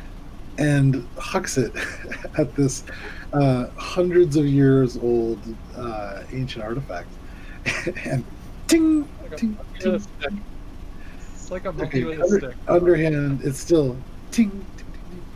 Just kind of rolls onto the ground, and it's still very much there. I think it's broken. I don't know. Maybe it's just like organic material. Oh, okay. So then I take out some old like jerky and chuck it. See if that works. Morwen reaches into her bag and in two pincered claws pulls out. You can see it kind of comes apart a little bit. Little bits of it crackle off. It's dry. This stuff. You've been lugging it around for like 3 months now, but you take it and just wing it right at this thing onto the ground. There's jerky on the ground too now. Oh, I go and collect my things. I was gonna pick up the jerky and eat it. Okay, well, Guntir is closer, and unfortunately, given his proximity, Guntir, you do pick up this jerky and just pop it in your mouth. I'm we like could looking at this thing. It's not bad to the point that you need to make a Constitution saving throw, but it's dry. For a one-toothed dwarf, it's tough to get through. You're just you're gumming it for flavor. I feel like it'd be hard to differentiate between jerky and the rubble from the wall at this point. Guntir's like biting it, and then suddenly you realize you're actually chewing on your own finger. But yeah, it's not terribly good. It's sustenance. But the arc light does not react. I think it's broken. Well, I am happy that we are all still here. What else is there that we should check out? Should we find something that seems to relate to this, we could always come back. Well, we've got the dock and the hall thing, right? Or we can go back. And as you say that, Guntir, there is this kind of, and you can see this long hallway again shifts and then shuts violently, and there is again just a 10 by 10 room. That's a hallway? Well, sometimes. My going theory is that it goes when the candlelight sways, because it says candlelit sway. What Right there. candlelight? What candle? I don't know. It's probably on the other side or something. You got candles or something, right? Bring me a candle. I have one candle that is special and I'm not lighting it. It's Heinrich's birthday candle. It's my birthday cake from when I was 4, the last time I saw my mom. So you can't have it. Oh, that's really sad. I light up a torch, and I'm just gonna sway. This bright light takes the space as the torch blazes to life, and Morwen, like a noodle, begins to sway. That's the while casting some very interesting shadows. There are not any other overt effects of this action. Yeah, this is broken too. Okay, so I put out my On torch. average, how long does it stay a connected hallway? On average, Yes. from what you've observed so far, on average, it is approximately 7 minutes. that it stays as a hallway? Yeah, but I mean, it's a small sample size, and you've already discerned it's not a timed mechanism. Mm-hmm. How long is it when it's open? It seems to be about 35 to 40 feet long. He says Wait, question. also, so I'm a little Well, that's seconds from Shae. confused on how this is- 60 feet long. I'm a little That's still confused on 6 how this is seconds. happening. Less than. Like, what's this hallway doing? It's being there, and then it's crushing the space deftly in between, and not being a hallway. So imagine it like this. You can't go into like a section and wait till it aligns. That's how I was picturing it. It's hard to tell. When it's open, it's one long hallway, and when it's closed, it's hard to tell what happens to the other rooms. You would imagine you don't want to be caught between them when they close. I'm gonna start making my way through. Okay, so you walk into the 10 by 10 foot room. I'm gonna wait for it to like become a hallway, and then I'm gonna go through, and I'm preparing for when it starts to close on me, meld into stone. Okay, I like it. Okay, great. I'm preparing some diamonds for finding someone who can resurrect a pile of mush. Fair enough. Heinrich starts going through his bag looking for a Tupperware. But in the meantime, Guntir, you stand in this space. That's a watertight bag. It doesn't have holes in it. We could hold Guntir in it, right? Guntir, as you enter this space, you're aware of the fact that there is, with a passive perception of 19, little crackles, and there is energy running through this big copper tube that runs along and disappears into the wall. And you close your eyes and you think really hard back to a couple seconds ago to when it was open. And that's a challenge for you. But you remember This tube seems to line up and it seems to line up and continue when the hallway stretches out into one continuous circuit. But it doesn't seem to be opening this second. So it's the copper tubing that when it's a whole hallway, all the pieces are aligned. Correct. Okay. Now, while you are waiting, what is everybody else doing? Morbidly, curiously watching Guntir. I'm just like standing in front of this wall, ready to run. Ready to rock and roll. Okay. Like this, go fast. I'm closing my Mask guys. If he wants to go first. Morwen, by you all take means. you take the little bits that you had like carved away and just kind of fold them back over your eyes. But I'm like No. kind of Lower peeking the at legs. scary movie, even though my vision is already very obscure. Okay. So from your already obscured vision, it's even harder to see what happens. But Guntir, you, after standing there for about 2 minutes, you feel first beneath your feet the vibration. And you now standing in this room, you can tell it is some kind of like tectonic activity that's going on. And in that moment, suddenly, you can hear steam being released from beneath or from behind many walls, and then suddenly it opens. The room that you're in, you're realizing does not shift, but each room beyond does. And as they do, they form this 60-foot long corridor. What do you want to do? I'm booking it. You're booking it, okay. And what is your movement speed per round? 25. Okay. So you run, you step on the first tile, first 5 feet, no problem. You're booking it along, which is still pretty slow. For you, Shae, it looks like somebody's like creeping through this hallway. But you step on the next, and I need for you to go ahead and make a dexterity saving throw for me, please. Oh boy. Ooh, that's a 16. 16. So as you step on this, you feel the stone almost depress and crack, and you yank your foot away as it seems like almost metal tendrils lash out, almost these big loops, and then kind of come back together. You would imagine you would have been anchored in place had you not made that save. Whoa. But step over it again, and you're still just booking it through? Well, now that I've avoided a trap, I'm going to be going, but also keeping an eye out for more things that look like trap steps. Okay, so you're pausing to make a perception check. Not pausing, but looking down at, like, consciously looking at where I'm stepping and preparing for anything that might pop out again if I step in the wrong place. You step down. Go ahead and make a dexterity check at advantage because you are prepared for it. 15. Oh, thanks, Drew. With a 15, you again step and you pull your foot out as all of these cords back into place. You avoid it again. You step over that and land. Nothing happens. Keep going. How far have I gone now? Like, You have gone 15 feet. cool. Yeah, I'll keep going. And actually, as I'm running now, I'm gonna touch.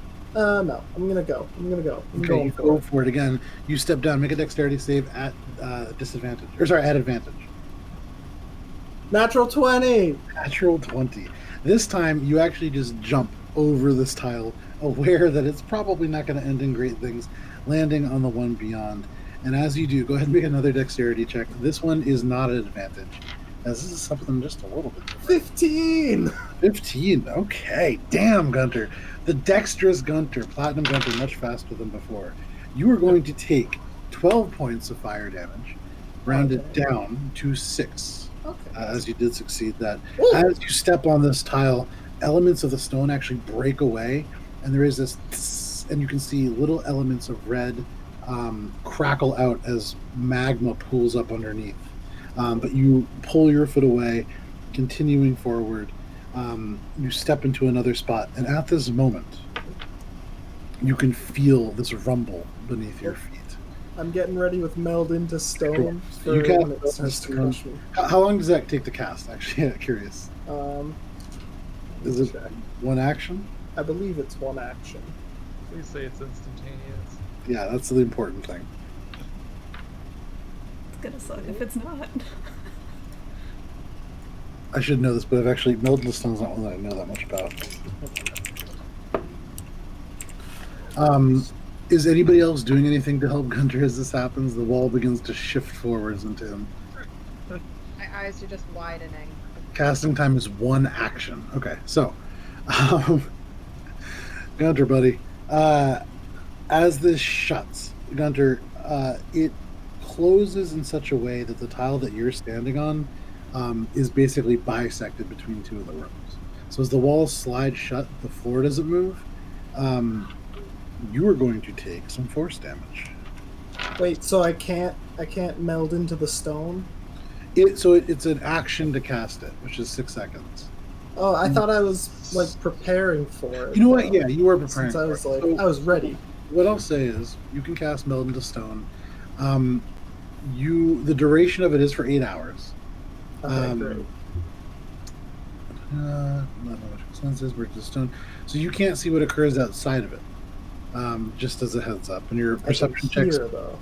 You make sounds at disadvantage. At disadvantage, but I can hear. Okay, so you are now within this stone. For all of you, the hallway shuts into this one 10-foot room, and Guntir is nowhere to be seen. I scream. I do my high pitch like. I love that it doesn't pick up on the I microphone. know.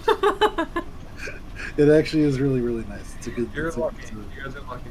I know. I very much miss playing in person, but one of the things that I don't miss is the Morwen scream. So, Morwen screams. Guntir, you just barely hear this kind of muffled sound through basically 25 feet of solid stone. But Guntir, you find yourself in the dark, your body almost ambiguous feeling in its edges. It's as if it's hard to tell where your body ends and the stone begins. But it's dark. I'm gonna wait until I get any sort of indication that it's shifting back into the hallway. Okay, so meanwhile, what are the rest of you doing? Guntir has disappeared. What just happened? Why did he do that? I take the bag off. I know he's crazy, but I didn't think he was suicidal. But He'll he doesn't survive. die. How many times have we thought he's dead and he's not? Yeah, didn't he die like 7 times the other day? It's true, he did die when he crash landed the Iron Hawk. Well, he also died that one time he took the potion or whatever.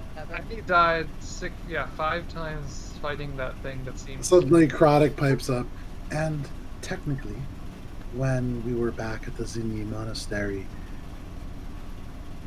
he was killed by us, but only temporarily. Right. Okay. Keep Well the then. faith, keep the faith. Sure. Yeah. Sure. Okay. Sure. Huh. I This think whole it time, was- Helly has been looking between all of you very uneasily, and she just kind of says, "So, just so we're all on the same page, when this hallway reappears, there won't be just a red smudge." Hope not. Yeah. And so Huh. we know it. And he went the way he wanted to by So impulsively far. acting on him. Every time we've thought he's dead, he's not. I never thought he was dead. I've always had faith. Because I'm a good friend. There's like a brief flashback to Guntir in the feigned death state, lying in the Zinni bed, and Morwen trying to shut his eyes and then spitting into them. Where Morwen certainly has never believed that Guntir's dead. That is absolutely true. I'm really gonna mess you up later. Don't worry about it. Yeah, for real. However, some time So passes. I'm gonna just sit on the ground and just like patiently wait. Okay. Guntir, about 10 minutes go by. And you're aware of the passage of time, although it is dark and cold and not a lot is happening. You doing anything? I guess I'm just. I'll make- It's not concentration, right? I don't believe so. I think it's just duration 8 hours. All right. Yeah. I think I'm gonna get ready for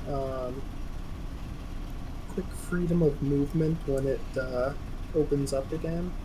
Okay. No, I'm not gonna do that because I can. That's level 4.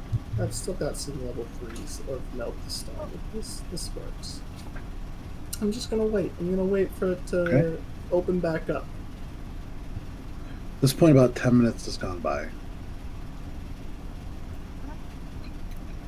Are you gonna continue? No. Can I? Okay. I don't know. This whole like candlelight sway thing is kind of sticking with me. Sure. My torch dance apparently didn't work, so I think I'm gonna. I don't know. I'm gonna start looking for a candle. Okay. Make an investigation check as you. Put it in Heinrich's No, bag. you're not. Well, I'm gonna try. No, you're not. Alright, What I will say is, go ahead and Morwen, make a stealth check. Heinrich, what is your passive perception? Actually, Just you know what? 11. Make I feel like at this point, having make a known that they've make a perception check at advantage because I feel like people do constantly go through your shit. yeah, and like I can clearly see her standing there or sitting there. I'm like behind her as she's sitting against the wall, waiting for it to open again. Like if she moves to go towards me, like I feel like I would see that. Awesome. I can't imagine a way that it wouldn't. Okay, well. I mean, what I do, the best thing I can get is a 21, and I got a 20. So. Okay. And she can't roll lower than a 20 whatever, so. All this is just to sneak up to where you are, not to actually go through the bag. That's a whole separate thing. But as you guys are kind of doing this, Morwen, you begin to look for an opportunity where Heinrich might turn and give you a window to get into the bag. You're thinking about it. We'll see if it happens. At this point, 12 minutes, 13 minutes, 15 minutes, 20 minutes go by. Guntir still hasn't emerged. Has the hallway shifted? No. So, Can we? Do any of us know like how the? Maybe it's something we're doing that Yeah. causes it. To, Grab a goddamn candle. You said she had one. I have a very dangerous seeming candle, so I'm not gonna do that. Well, did you find anything in that other room you were looking in? No, I found these 2 copper pieces, and then on the boat I found this other Arcana tile, and that's about it. What is it? It's probably the thing that powers that boat. while this is happening, I'm just going to be contemplating how all of these parts of the mechanism might be working. With like the candlelit sway, knowing that the pipes seem to be a conduit or some sort of pathway that is generating the power for it. Sure. The steam. You begin to puts it all kind of together. think through the stone that you are now part of. You try to stretch out and become one with, and then there's just a sensation of movement as you feel yourself pulled. Due to the effects of the spell, having read it, you don't just appear out of the stone. You move with the stone. So you are still within the stone, now in the wall. So, feeling that it's starting to shift, I'm trying to exit the stone as it's seemingly receding back into its original position. Okay. If that makes sense. Sure. Make a perception check, just a flat perception check, because you're That is a 19. no problem. So all of a sudden, as this hallway violently opens, for those of you watching, you see Gunter's form almost sticky and tacky. You're thinking like Stretch Armstrong, parts of it still almost like the skin stretching out as it distends and detaches eventually from the stone. Gunter just out from the rock and is now just standing, and he begins scurrying again. See? Gunter, without too much trouble, you make it across the remaining 10 feet and emerge into the other side. Talia and just say, "See, I told you he can't die." Helia is Ah, like come back. glaring down the hallway now, and turns to you and says, "You know, one thing I never understood about casters. I don't understand anything, really. I appreciate you. One thing is everything. Guntir, the room that you emerged into. 1 second Just here. like hands on my knees, panting out of breath as I look around to see what I'm now in. As you scurry through the final hallway, there's a slight left-hand turn, and you emerge into what looks like a 20-foot long, very, very narrow hallway. On either side, there's a mesh rack that has been bolted into the wall. And you can see carefully pinned up dozens and dozens of tools. Large, long sledgehammers, you can see here and there, various kinds of screwdrivers. There's a few on the ground, too, that have been knocked loose. You can see beyond that, there's a larger room. It stretches out to either side from the doorway, and you can't see how wide it is, but it only seems to be maybe 15 or so feet wide. You can see a door beyond that. There seems to be this kind of glowing.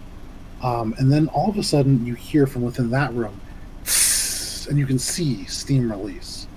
And the hallway shuts behind you. You're now kind of alone in the space. With these tools all around you. And on the left, kind of looking up, you can see here and there are actually very faded and in places completely crumbled to bits. Bits of parchment that have writing and drawings on them.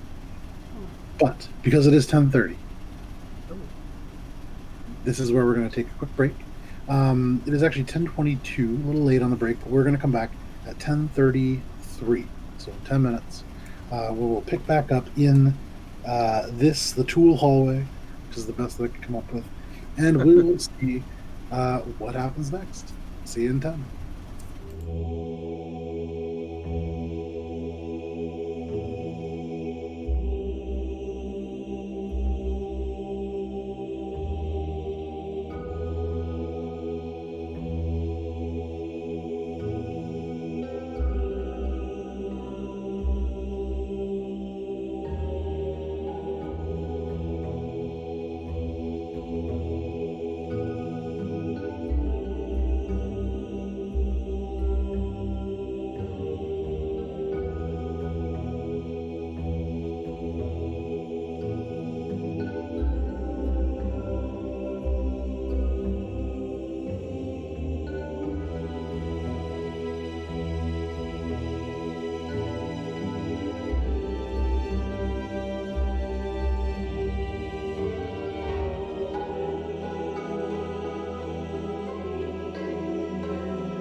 Howdy, folks, and welcome back to Adventures in Alberon, our 5th edition Dungeons & Dragons game, where my players are not at all distracting. Over the course of the break, I hope you guys got something to eat or drink if you needed to, use the bathroom, what have you. I wanted to say thank you to all of the people who have followed along today. Lost Mitten, Out on the Sleigh, Alchem Mechanical, which is a great name, Locust Tree, Mia Kapu. Thank you guys all very much for following along. And then, of course, Talon for the bits. Talon is currently the only person at the big Peeboo tier of the bits reward structure that we have. So congratulations to you for that. And then to Professionator from the Campfire Quest crew, who gifted 5 tier 1 subs, which is super cool. So thank you so much for that. Really appreciate it. All those kinds of things really help us do a lot of cool stuff, like we create really cool t-shirts and design a whole bunch of cool stuff that you guys will see probably over the next 2 to 3 months. So thank you very much for that support. It means a lot, for sure. So jumping back into the game, when we left off before we went to break, Guntir, you found yourself alone in this room, a long hallway with walls of large tools, wrenches, hammers. Turning around, you can see like hand cranked, sort of what look like drills almost. You can see off to the right, there's like a case of what look like rubber pegs. There are screwdrivers, all manner of tools. But across on the other side, you can see there is built into the sort of mesh wire rack areas of what look like old crumbling corkboard. And there are a few pieces of parchment pinned up, but the most ruined and kind of worn by time. You'd imagine touching them probably would destroy them. Beyond, you can see there is a larger room, faint glow emanating, and you can see elements of the steam that you had heard still swirling in that room. Okay. For the rest of you, you're across 60 feet of solid stone, and in the foyer, or the sort of entryway to Dinmen's ward. So, Finger Gang, what would you like to do, separated as you are? So we actually saw... Okay, so Gunter's not at the end of the hallway. He, ran away. For a brief moment, you saw him separate from the wall. You ran, and then the wall shut behind him. So you get the sense that he's alive. Well, when it opens again, I want to go join him, but... Okay. So Shae gets ready. Go get him, Shae. Let us know how that goes, and don't run away so you can let us know. And most importantly, please don't kill Guntir. Yeah. He'll probably do a lot of stupid shit. Whatever he does is on him. I call you rude for saying he does stupid shit with my mask on my face. It's stupid. So, Shae, you get ready. Guntir, what are you doing on the other side of this? I think I'm getting a closer look at all the tools as I make my way down to where I hear the steam. But I'm not going to enter yet because I'm this is probably the room that has the mechanism that is controlling this based on the noises that I'm hearing and stuff. Okay, so slowly you make your way down this hall. And also seeing that it's a tool rack area, basically. You make your way down this hallway. Are you make an investigation check as you go past? You're kind of looking amongst the tools and various bits of paper. That is a 18. 18, okay. These tools, as you're looking through them, they're larger, probably meant to be used on something a little bit larger than the tinkering that you've done. They don't resemble a tinkerer's set, per se. What I will say is you do find, amidst the parchment on the left side of the wall, one that is maybe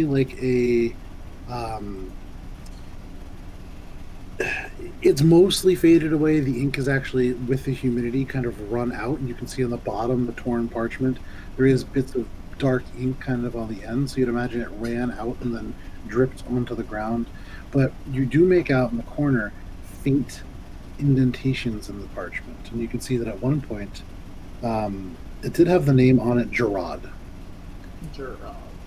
I would say with an 18, you also find these very abstract for you blueprints.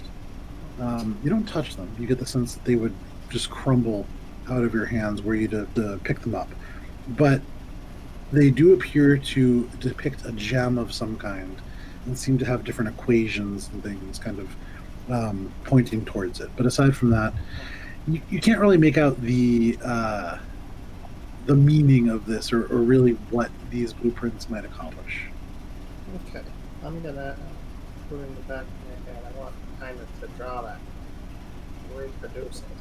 Well, Okay, you think this? and then I'm gonna look around one more time as I'm presumably making my way to the end of the hall, and see if there's any particular tools that strike my eye. Okay, and are you looking for any particular tools or? Not at the moment. Just ones that look particularly nice or, you know. Okay. You do see that there are what look like buckets, like metal buckets, very rusted over, although the inside seems to be kind of cakey, black, oily sand. But aside from that, nothing that really stands out as especially odd. Nothing especially fancy looking. Okay. Does the black sand remind me of the gunpowder that I've come across?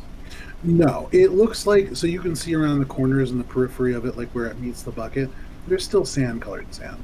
This looks more like either it was used to clean up, like an oil spill kind of thing, or in other ways it's being used to contain the oil for some later use. It's hard to tell. Okay. I'm gonna, I'm gonna see if the thing's opening anytime soon, so I can be like, oh God!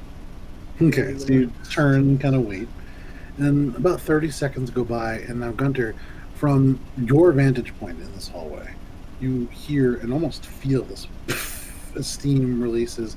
You feel the rumble under your feet. And from the room beyond, you hear 4 matching kind of... And they just kind of fade. And then these rooms all shift, and suddenly this long hallway appears. You can see at the other end, all of a sudden, and then immediately on your end, Shae, who crosses the entire duration without problem. I'm good! I shout to everyone else. Shae, you pass Guntir as he says this. You see Morwen out in the very end, no longer with a bag on her face, giving you the thumbs up.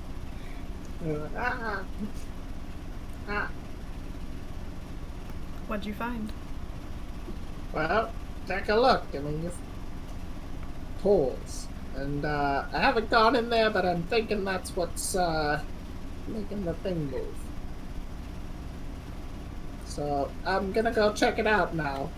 I'm gonna make my way through the door. Okay. Now with the safety of Shae nearby, you find the courage to push into the door beyond.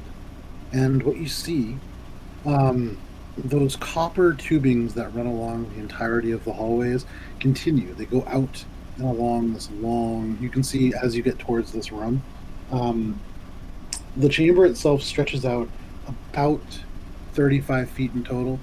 You come up right in the middle, and then there is a corridor that continues forward, although there is shut doors in front of it. There's no lock, just shut doors that seem to be pull doors. On the left and on the right, either side, there is 2 kind of recesses, so 4 in total.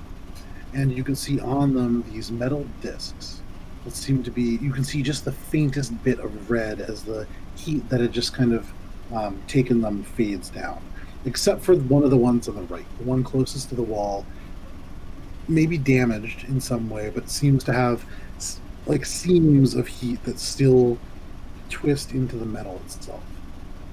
You can get the sense, I would say that these pads seem to channel heat in some way. Make an intelligence check.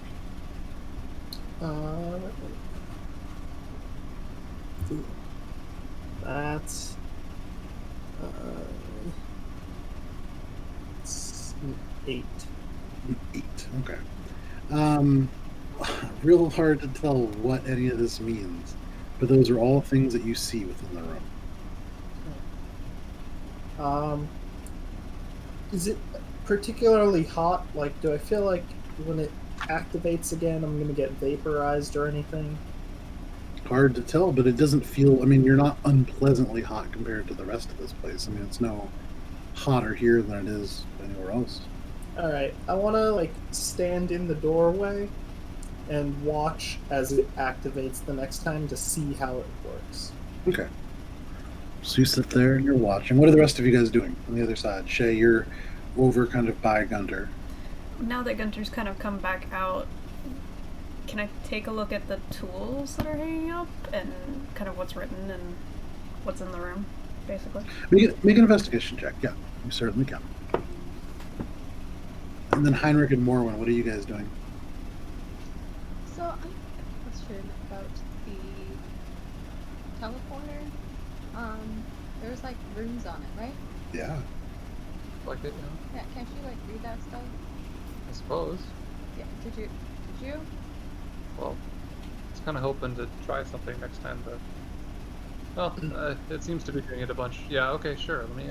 I'm not sure why we didn't try this to begin with, but can you I just don't want go to do what you're good at? be whisked away to. Yeah, don't touch it. Just Okay, yeah. Touch with your eyes, Heinrich. Touch with your eyes. So Heinrich, are you gonna go caress this? Are you gonna give it an ocular pat down? Yeah. Okay. Cavity. As you look at it, oh jeez, as you thoroughly examine this teleporter, The way that I read kind of feels like that. Like like the words are like, oh, really? Do I have to? Okay, fine. I'll be common for a second. you look at it and it doesn't rearrange. These are arcane glyphs. This is not a language necessarily. And none of them are familiar based on the way that like any glyphs that I have when I do my spells.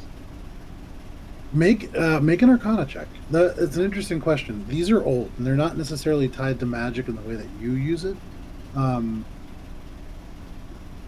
Yeah, it's a 7.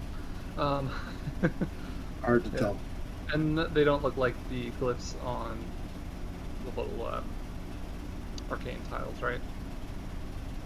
There are similarities, but no, they're not identical. You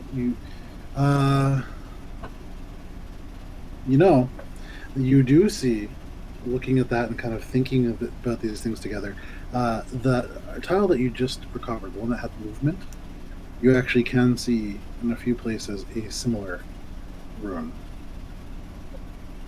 And so you'd imagine probably a similar language may be made at a similar time. Okay. Is Alright. Ellie and Croddock still with us?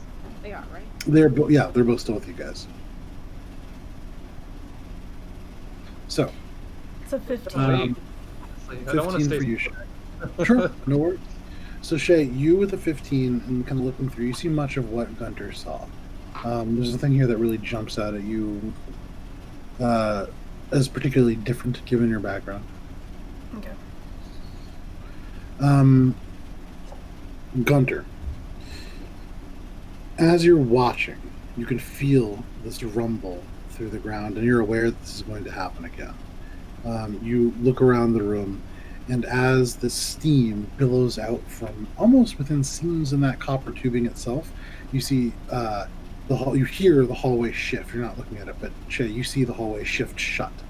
And as this happens, Guntir, you see the copper tubing begin to kind of glow, and in a moment, there's this flash of recognition that this room is harnessing the actual natural tectonic motions that are occurring underneath this structure to generate power to these sort of circles.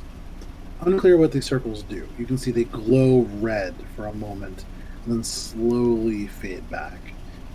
Kind of unclear as to what that's for, but you get the general sense for what that hallway is accomplishing. So it seems like the heat is activating these circles.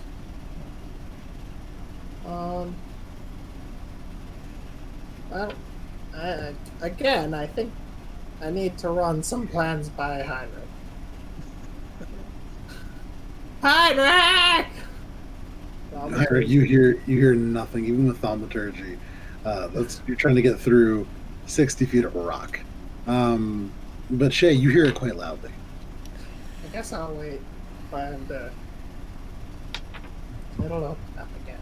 Okay, so over the course of this wait, does anybody want to do anything? I can't imagine that I would have much to do if we aren't just trying to go through. Well, what is the wait? Only about 7 minutes goes by before the passage again opens up. On one side, Shae and Guntir. Shae looking annoyed already, and everybody else together. What do you guys want to do? I'm like, Heinrich! What? Come over here! I got it. I need you to help again. Not a lot. Okay. Okay, teleport through. I'm just teleporting through.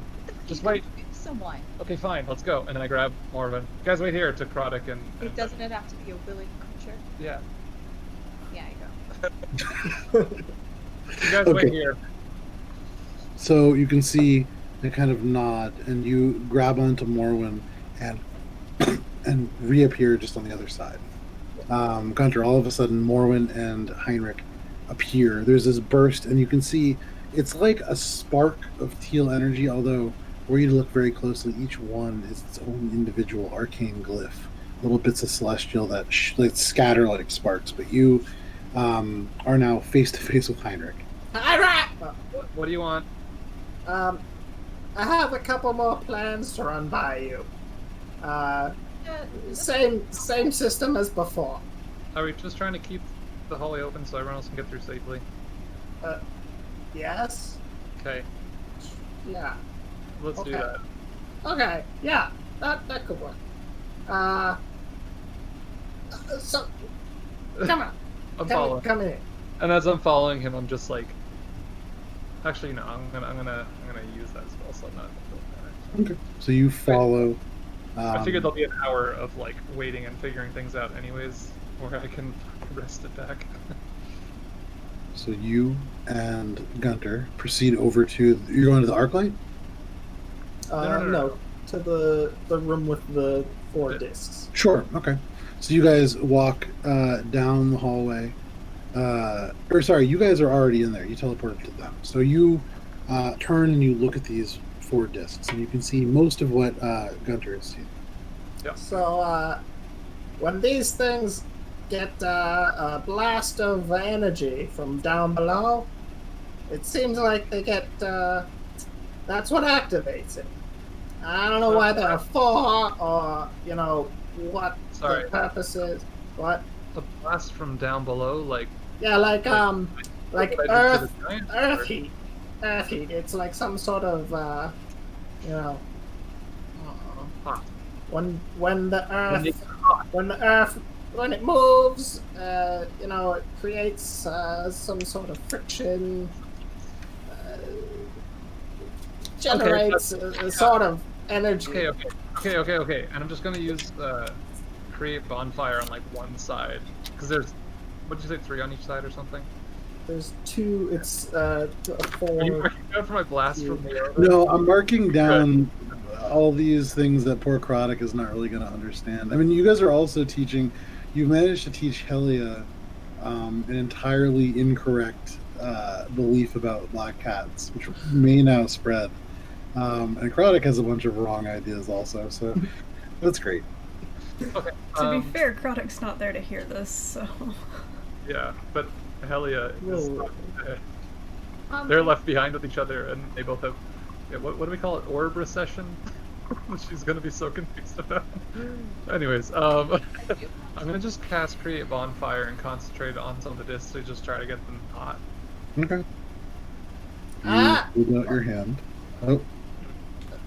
I don't think that's gonna work, but go ahead. I mean, I think my guess is you have to have all 4 at the same time, and I mean, no offense, but I don't think your bonfire is gonna be as hot as the Earth. Okay. Go ahead. Yeah, no. What You know, harm? we're What spitballing here. This can be You your hold plan. out your hand, and the bonfire erupts into life, and it burns on one of these metal discs. The metal disc does not change color. Okay. It's almost as if this particular energy doesn't affect it. I Okay. give it a good shot. Yeah. So, Didn't- like I didn't cost said, me anything. I think that when the Earth makes it happen, Hmm. it does it. So, my plan, starting at the bottom, we're working our way up again. Next time it happens, we blow them up. What? The Earth, it's gonna open the hallway again, right? When that happens, we break it so that it can't do it anymore. The That's- hallway. That's the first plan. We break the discs so that they can no longer receive the energy, thus breaking the flow of energy to the hallway that is seemingly Heinrich, make an generated. intelligence check. Super confused. Please help me out here. 20. Dirty 20. Part of the reason that you're confused is because what Gunter is saying doesn't make a lot of sense. So what Gunter is basically saying is if you were to take a flashlight and take the light bulb out and then stick your finger in the socket, it wouldn't electrocute you, which isn't Right. false. What Gunter is saying is if you remove the appliance, the power will no longer function. And you're thinking to yourself, that's probably not true. Powered? Well, It's yeah, well, completely closed when it's powered? Is that what you're saying? well, not. I mean, it seems like it switches when it gets the power. So when it switches, we no longer let it get power. That way, it's stuck open. And couldn't we just destroy the tubing that connects it? Isn't that kind of a thing too? Can we just I sever mean, that connection? well, yeah, that's why. Again, we're working our way up. Okay, what's so- the next one? So the next one was you got that jug of water still. Uh-huh. So I mean, you can see it like hanging around. we super cool them when they get heated to kind of offset it, you know. And you just keep pouring your water on and on and on and on because Not unlimited. I thought it was unlimited. Well, there's certain. I mean, I guess I don't really know how much there is, but I mean, you gave me a lot before. Where does Or the two. water go? didn't Ortude tell me that there's like only so many uses? I don't know. Ortude intimated that he did not really know how it worked, but that probably. So very interestingly, because my memory is so weird. You stated in session 2, you asked about the decanter of endless water, and I specifically stated if you guys wanted to take a whole different approach and figure out how the decanter of endless water works, you certainly could. But you would imagine that probably it draws the water from somewhere, it does not create it. Right. Well, Where would it go once it got here? well, it would. So this is the thing. This is why it's a next level up plan, because this one's a little more iffy, but could be good. Because see, there's steam going through the pipes, right? And so if we heat it, will become more steam. So it's not going to break it. Rather Gunter, than blowing it up. Gunter, you feel beneath your feet a rumble. Oh, it's going to happen again. And for all of you in the room, suddenly you can see the copper seems to almost vibrate somewhat, and then there is this steam is released into the room. You can see those 4 circles begin to glow slightly as the hallway shifts open again. And this time you can see on the other end Helia kind of being mindful of her steps, copying most of Gunter's, makes her way through the hallway to the other side. Croddock just flies. Oh, well, there we go. Now the problem's solved. Yeah. Okay, moving on. But So I it's guess we neat. could- So whenever We're these gonna things have to do go it, back. or whatever the process, it holds the hallway open. That's A little cool. bit out of breath, Helia kind of says, "Oh, so why are we trying to hold the hallway open then?" I Because don't that- really know. I mean, like, I thought we're gonna want to go back, right? Oh, leave it fixed, and it. I'm we can gonna get back. start making my way through the door on the other side now that everyone's over here. So you go up and No. I wait Open this the whole door. time. Just give me. Is there anything else of note in this room besides these discs?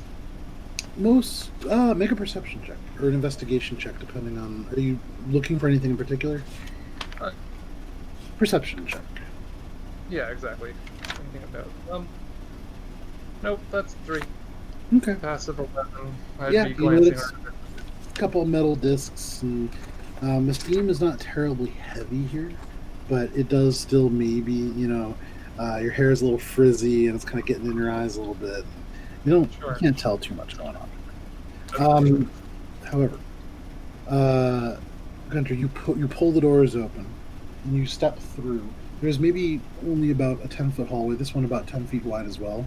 It then leads into a circular room.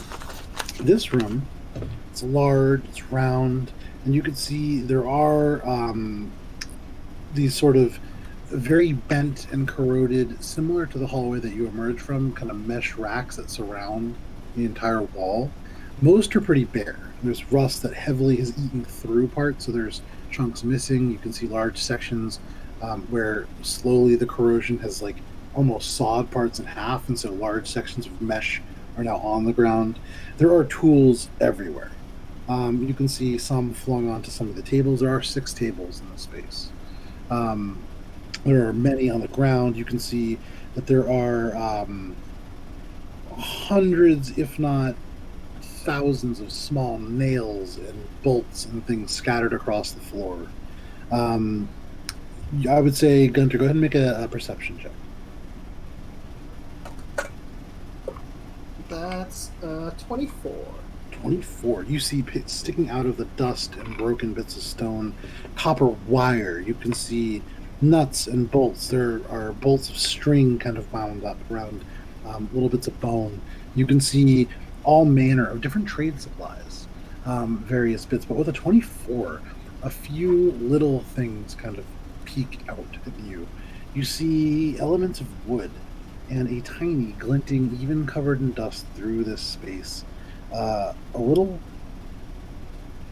hard. It's almost impossible to imagine that this is real, but it seems to be like a tiny copper wombat poking out of this, almost like a wooden house, although it's buried pretty much entirely, only about this big. You also see what looks like a little icon of Moradin that's kind of almost wedged into the wall, holding a hammer, only about that tall. You see, with the 24, slightly bent and crumpled in a corner, but mostly free of dust, what looks like a wire frame of a dress, without any of the fabric laid across, like a very fine gown, although there are bits of amber connected to each individual point. And you can also see on one of the tables, dust settled on top from most of it, a very complex looking device, no larger than a baseball. This device is made of copper tubes.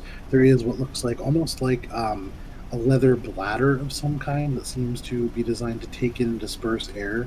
Little bits of wire kind of emerging from that. It seems to attach to something else. You can see empty spots that bolts would connect, but difficult to tell the nature of it. But that is what you see, and you feel like you're taking a pretty good gander at this place. You know what? I'll say this because you're also taking some time to kind of look at the tools. You would imagine you could put together almost any set of crafting tools that you would want from the constituent parts, or you to take a little bit of time and pull them out from here.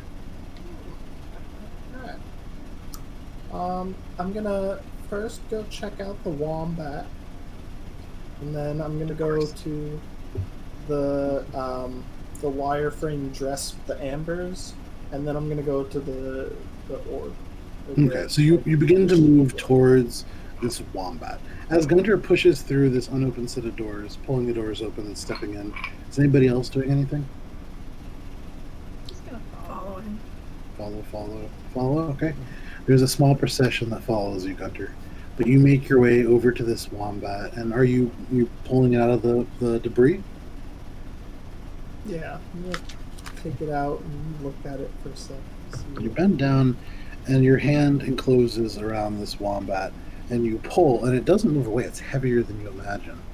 And you realize it's because it's attached to this little wooden house. And as you pull it free, it is just a small, almost cuckoo clock. You can see the minute hand still intact, the hour hand missing. There are elements of the gears exposed, and this wombat seems like you would emerge from what looks like a very realistic, it's carved to look like a cave wall, and then would come out from a hole within that wall. But currently seems to be damaged somewhat. I'm gonna move over to check out the wire dress with the ambers now. Okay, you move over. I'm gonna leave the wombat in peace. Okay, so you set this, what is essentially a cuckoo clock, down. And you move over to this, what looks like a wire frame of a dress. And picking it up, it's fairly light. It's kind of bent in, and there are places where the wire is kind of contorted and twisted. But as you pick this up, there is almost like the lack of a magical feeling there. You don't know much about artificing, but it feels like this is maybe just one thing away from serving its purpose. Oh. Alright. I'm gonna... is it, like, full-size dress, or can I, like, fold it down? It is full-size dress. It's heavily dented in, and so it's kind of like almost like a flat form at this point. You could fold it. You're unsure if that would do damage to it long term, but yeah, you could. I'm gonna try to cast mending on it. Okay. So, Guntir, you hold your hands out over it, and that brand of cord on your back, it doesn't sting. It's almost like a cold feeling. It's the feeling of icy hot or Bengay. But as it flares to life a little bit, emitting a very faint glow, the wires kind of just bend a little bit straighter, and it's a little straighter now. Ah, okay. You fixed the dress. Alright, well that's too big for now, but I'm gonna go over to the windy looking orb with the wires and stuff. You go over to this windy looking orb. I like the description. As you look at it, it's difficult. You've never seen anything like this. It's not that it's terribly complex, though that it is, but it does have weird sort of like bladders. And now that you look at it, you can see on the inside the wires seem to almost string together. It seems to be like an air bladder, but you have no idea what this could be for. Okay. It's small enough to fit into my satchel. Yep, a little smaller than like a baseball. I would say probably about 5 inches tall and no bigger than 3 inches wide. Alright, I'm gonna tuck that into my satchel for working on later, and I'm gonna go back to the wire dress and see if I can figure out what it needs to function again. Make an Arcana check. What its purpose is. Sure. With your very blurry camera, make an Arcana check. Scratch my pockets. Okay. Is anybody else doing anything while Guntir essentially loots the room? Yeah, I'm gonna check out the other corner he's not looking at. I'll Okay, make look an for investigation things check. that relate to I like looting. the arc light. Okay. I would say then also make an investigation. Heinrich, make a Arcana check. I rolled a 3. That was a Okay. 22. So, Morwen, you begin to look. You love shiny things, and you find this very, very shiny old copper cog that keeps you occupied for a little bit. But Guntir, you trying to discern the nature of the stress and how you might make it work. You're recognizing these bits of amber. They seem to almost be like batteries, almost like they would store something, but less something and more an effect. And you think about mending and some of those really kind of harmless sort of cantrips, if you will. And you imagine maybe this could be sort of set into motion by a cantrip. You don't know which one. What'd you roll? 22. You think about it, and you remember at one point you've seen prestidigitation cast, and you know it can create these sort of effects. And you wonder if perhaps maybe that spell would do something to the stress. Heinrich! Heinrich! Well, I'm looking for something with the 20. What? Nothing. And so, Heinrich, as Guntir calls to you, you're trying to figure out what in this room could possibly relate to this arc light. And you're looking and you see these tools, and it doesn't make a lot of sense. This is like a technological sort of area, and yes, there are arcane components to it, but you don't see anything like the arc light. Mm-hmm. But in thinking about the magic of this room, you do kind of come across first Guntir in his hands. You see he's like tucking something away, and for a moment it's this complex looking mechanism. There's something vaguely magical about it, but as he puts it away, it's nothing overwhelming. You do kind of pull your attention around and looking for arcane things, scan the walls, and you do notice that there is a single nail, rusted almost to the point where the rust color runs down the stone itself, the humidity making it leak a little bit, but there's a scrap of parchment. And looking at it now, there's like these designs. It's an artificed creature of some kind. Its gaze is unnerving. You can see a single eye set into the head in this design. You can see it appears to be holding something, but where the arm kind of transitions, the paper kind of fades away and is damaged beyond recognition, but seems to be some kind of a creature. Doesn't look terribly like the one that you've passed. Doesn't? Does not. And doesn't look like the golem? Doesn't look like the golem. There's some similarities. Okay. I'll copy it instead of Sure. taking it down because I don't want to. So you copy the little elements that you can see. I'll send that to you in your lore. And also, just turn to Guntir and be like, actually, hold on. Did I get a good enough look at the thing that he was holding? I mean, I can go over and talk to him and look at it, but... I mean, you got to look at it, but it is weird. You've never seen anything like that, so it would require a little bit of looking at and possibly manipulating. Yeah. Yeah. Guntir, what is that thing that you have there? This. No. The other thing. Thing that you just put away. It was a clock, I think. This is a wireframe dress. Yeah, I can. As you can see. Yeah. And I was wondering if you could prestidigitate. I could what?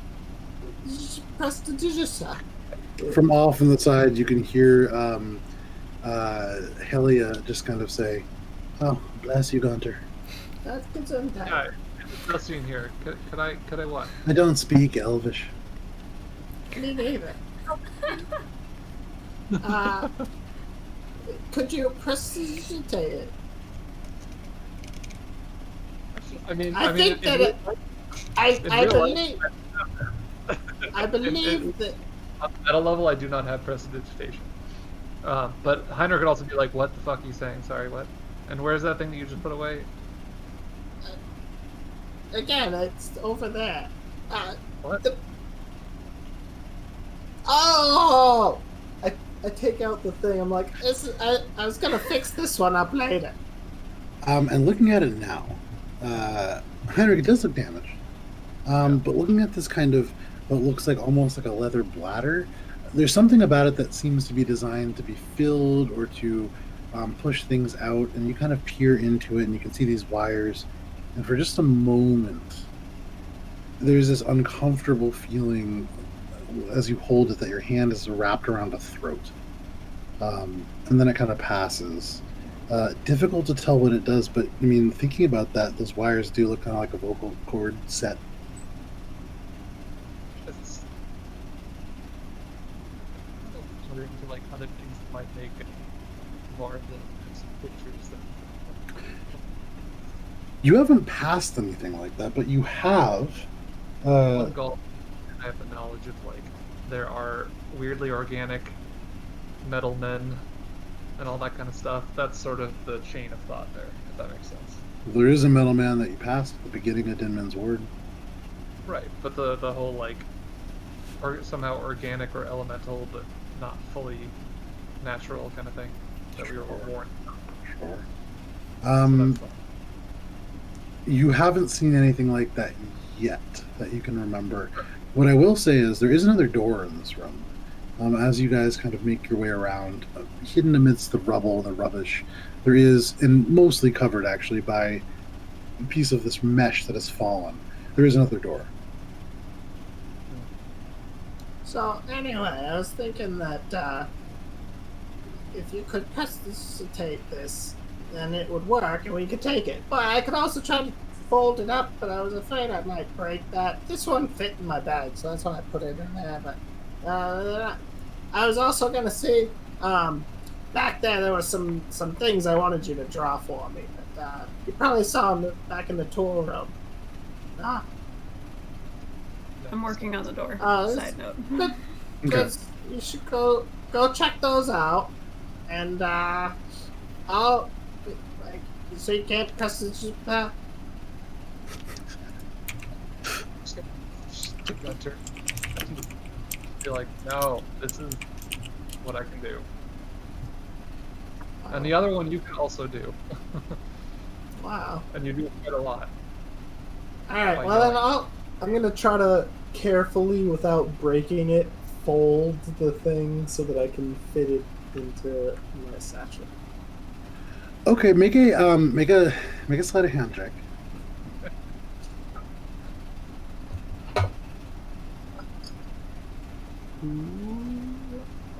Sleight of hand that often, but I know it's pretty good. That's an 18. Okay. With an 18, you carefully, kind of following the bits of amber, make sure that the amber doesn't get bent, none of the housing for those bits get bent, and you feel pretty confident. You fold it into sort of like a rough rectangle. It's heavy for a dress, but no problem. You can store it away. All right. Save that for later. Why do you want that? Why do you Well- want that draft? I'm surmising that once it gets prestidigitated, it can somehow perhaps absorb or deflect magical energy. That's my hot take. I need to look at it more. Is that like if you wear it? Are you gonna wear that dress, Guntir? I mean, maybe if it works. You could use it too if you want. I mean, it could. You know, we could share it, I guess. Oh, I'll have it on weekend. Okay. I don't know what a weekend is. Me neither. We'll figure it out. I guess it would be the end of the week. When does it start? Well, when I that's start wearing it. well, that's Guntir would happening. know it's technically Thursday today. You can. Alright. I'll go and take a look and see if there's any other scraps and things that remind me, or just having seen that one piece of parchment. Sure. Okay. Hey, don't forget about the drawings. Yes, Guntir. It'd probably be pretty. I think you'd like Sure. it. You like Sure. Yeah. Are you gonna go look at these drawings? Yeah, I'm gonna go sketch them all down. Okay. I will say, because you are sketching them, because you have the ability to read most writing, you see this little bit of parchment that says Gerard on it. And you begin to see other things. I mean, amidst this is faded ink and damaged paper. But there are blueprints here, abstract artifice devices. You actually do see in one of these kind of drawings a very similar replica diagram of a cuckoo clock that would have a wombat emerge from it. You can see areas that have been circled and penned in, and you're beginning to realize this seems to be almost like an artificing workshop. You see the 6 tables, and you would imagine at a time this may have had a couple of people working on various small projects. But you kind of copy that down, and again you see this sort of artificed creature that Guntir had seen. Not a lot really comes out, but you take it down, you copy what you can. Sure. And as you're walking away, just given your nature, you do notice that there is a little scrap of paper also in the debris, kind of beneath that board. And picking it up, it's a different kind of paper. It's held up better over time. It's a finer quality, it would seem. And as you kind of, when the dust takes off from it, there's writing that is fairly legible. And it's dated. The first line reads, the 14th of Summertide, 1011, the Third Age. And what I will do so that not everybody has access to it is I will DM it to you on Discord. Cool. Because secrets are fun. Nice. But yeah, that is the entry that you see, and if you have trouble reading my handwriting, which would be very fair, I will go ahead and send you a typed version as well. But it appears to be the page out of a journal. A journal that, as far as you can tell from the first line, probably belonged to either Gerard or somebody who was very close to him. And just as an overall kind of gist, it has a lot about somebody called the Lucky Architect, and it mentions something called the Gaudy Terrace above. But with all that said, you copy these things down. Shae, you said you're working on the door. Correct. Okay, so how are you doing that? This mesh piece that's kind of fallen in front of it, how easy does it look to move? Very easy. It looks as if it fell from the corrosion happening and just kind of fell in front of the door. You could just slide it aside. Cool. Moving it out of the way. You take it, and there is this kind of loud bending noise. As it doesn't quite move, you just bend the mesh away so it leaves the door open. You can see now it is a single door, not any of these double doors that you've been seeing. Mm-hmm. It has a very peculiar padlock, because there is no place for a key. There is the metal U that closes the door in the wall. But where there would normally be a design or some kind of flat face, there appears to be this incredibly bright, almost disturbingly well-polished mirror. It does feel vaguely magical. Is Heinrich still in the same room, or has he gone back up? Yeah, you guys are all roughly in the same place. You're the furthest that you would be away from each other, about 35 feet is the furthest that you would be away. He's busy, though. Hey, Guntir. Ah! Come look at this. I'm gonna...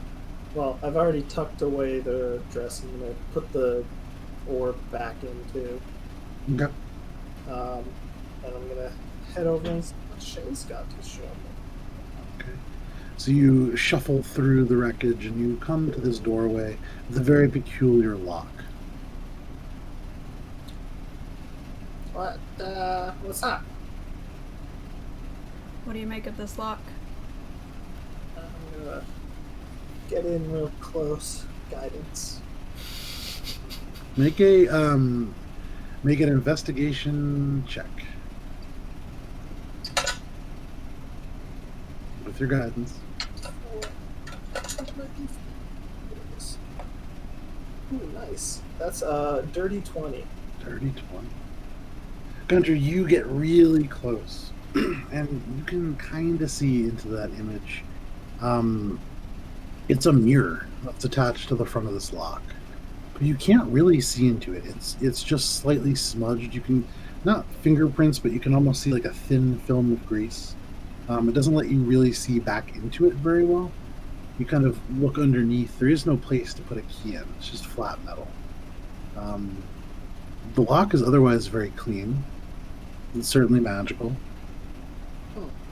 So I would surmise from that it probably needs someone to touch it. So I'm gonna try to put my finger on the spot where it's got. Actually, wait. I'm gonna go grab some of the clay stuff, material. Or do I have wax in my forgery kit, actually? Yeah, in your forgery kit you have wax. Yeah, I'm gonna take some of the wax and try to get one of the prints off of it. Okay. So what are you doing? You're just going to take like a lump of the wax and try to press it in? Yeah, I'm gonna press it with my thumb into it so that it... Make a sleight of hand check at disadvantage. Just make a flat sleight of hand check. It doesn't have to be a disadvantage. 21. Okay. So you carefully takes the wax and you mold it into a little rectangle and you place it against the mirror. You very gently, your shaking hand steadying for just a moment, and smudge the back of this wax to impress this print into it. And as you peel it away, there is no change. Nothing is left on this wax. And that blurry, sort of oily stuff has not shifted even a bit. And does it... So I can't see, like, there's no print or anything on the... There's no print, but there's not even there's nothing left on the wax. So there's no residue even. Okay. Like, it seems like some sort of magical lock, and I would guess that it only works for certain people, otherwise it wouldn't be a very good lock. And it looks like a lot of people touch it in that spot, so that's probably how you get it to work. But that's my running theory, so I'm gonna try to touch it. Okay. Try. I mean, it's a lock. It's not dodging or anything. Touch the spot that the little Make an metal... attack roll to touch it in the right spot. So Gunter, yeah, and he slaps Shae in the face. You reach out and touch this lock, and as you do, Shae, you're the closest to Gunter, right? Yep. So Gunter touches the lock and just kind of holds it for a little bit. And very quickly, with your passive perception, you recognize that Gunter isn't breathing. And you look and regard, and this pale skin, already papery and waxy, is just a little bit more ashen. And Gunter, suddenly you fall to the ground, unconscious. Oh shit! You're at 0 hit points. What? Oh! Go ahead and make a death saving throw. Oh my god, what? Cool. Seeing him drop, I'm going to 15. Okay, check mark off him, one success. and I see that he's not breathing, and attempt a medicine check to stabilize him. Sure, go ahead and make a medicine check. Sure. Probably in seeing Gunter fall over. Did we like hear it? Did he 21. like collapse? Yeah, you heard him when he collapsed, for sure. 21? Uh-huh. Okay. With the 21, so first of all, everybody begins to rush over towards Gunter, but Shae, very quickly, you get there first, and you begin trying to figure out some way to stabilize him. You feel for breath, and you don't feel it. You feel for a pulse, and it's gone. And you do what you can. Go ahead and make a medicine check. Again? Yeah. Oh, sorry, you said 21 was the Yep. medicine check? Yep. Okay. You do the Zinni. Well, sometimes I'll have to figure out the name for this, but you do the Zinni version of CPR. Chest compressions only. Yeah. XPR. XPR. Zinni. Clear. Percussive resuscitation. But this time a little bit more gently. You attempt to resuscitate Guntir. No response. Oh, jeez. Guys, what the fuck? I mean, if I see him and in this state, the reactionary healing light would just happen. I wouldn't have control over it probably. Okay. How much health are you using? I feel like it would just be like 2, because he may have just fallen over and just like knocked himself out. I like that you're using this as life alert for Guntir basically right now. Okay, so you calling to check. Hey, is everything okay? It would be 8 HP if that goes through. You tap into this connection with your patron, and as the celestial glyphs emerge from your hand, nothing happens to Guntir. Oh, But you can mark off jeez. those times. Okay. Cool. Guntir, go ahead and make another death saving throw. Can I like get a feeling of? Oh, shit. 19. Whew. Got it. Successes. I gotta go through his bag. I go through his bag or wherever he put that throat thing. Mm-hmm. And just because I felt like I don't know, it's just a total on a whim. I'm gonna like, it's like a bag or something, right? Kind of like a leather sack almost, yeah, like a bladder. Can I like put that over his mouth and just squish it? Like So, those kind things of- that the plastic ball. absolutely, yeah, for sure. Yeah, so when you do actually do CPR, there's this kind of mask that you put on. It has a little suction thing. So it doesn't look terribly dissimilar to the suction part of it. So you take the section and insert it into Guntir's mouth, little bits of crust kind of crumbling away, and you press it, and Guntir's cheeks kind of and just kind of go out and come back. You pull it away. Guntir's tongue lolls out a little bit. Yeah. No real response. What the fuck? Oh boy. Guntir, go ahead and make a death saving throw. 7. Oh, no! Failure. One more. You just needed one more. I have Very no good. idea. Water. Just shoot water on him. Yes, because we want a dying wet Guntir. Guntir is now What wet. happened? You touched the lock, I guess. No, I He didn't see did. that. I don't. He touched the lock, and then this. Can I look What at else the is in lock? room? Sure. You look at the lock and you can see it is normal padlock shape. The front of it has this kind of slightly opaque mirror. You can see the dim outline of your reflection, but not your actual self. You imagine kind of smudging it aside. You might be able to see a better reflection. But there's no place to put a keyhole or anything like that in. Okay. What else is in the room immediately in this area? Super quick scan, tons of tools, all kinds of just debris, rubble. One of the tables is kind of collapsed in a little bit. A wombat cuckoo clock. There's not a lot of supplies necessarily. What the fuck? Guntir, go ahead and make another death saving throw. Natural 20! Very nice, 2 successes. So, nothing changes. It doesn't. Oh. I'm so dying. Nothing changes. Nope. He's still dying with how many? 4 successes. That's 3 3. successes. Well, 4 successes technically now, yeah. Right. Yeah.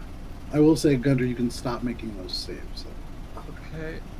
What the fuck? I'm gonna. Spare the dying, I guess. I'll just use spare the dying on him. I'm gonna try to do the torch dance. Morwen, make a performance check. I see the light and it brings me back. Yo. So, interestingly, as 24.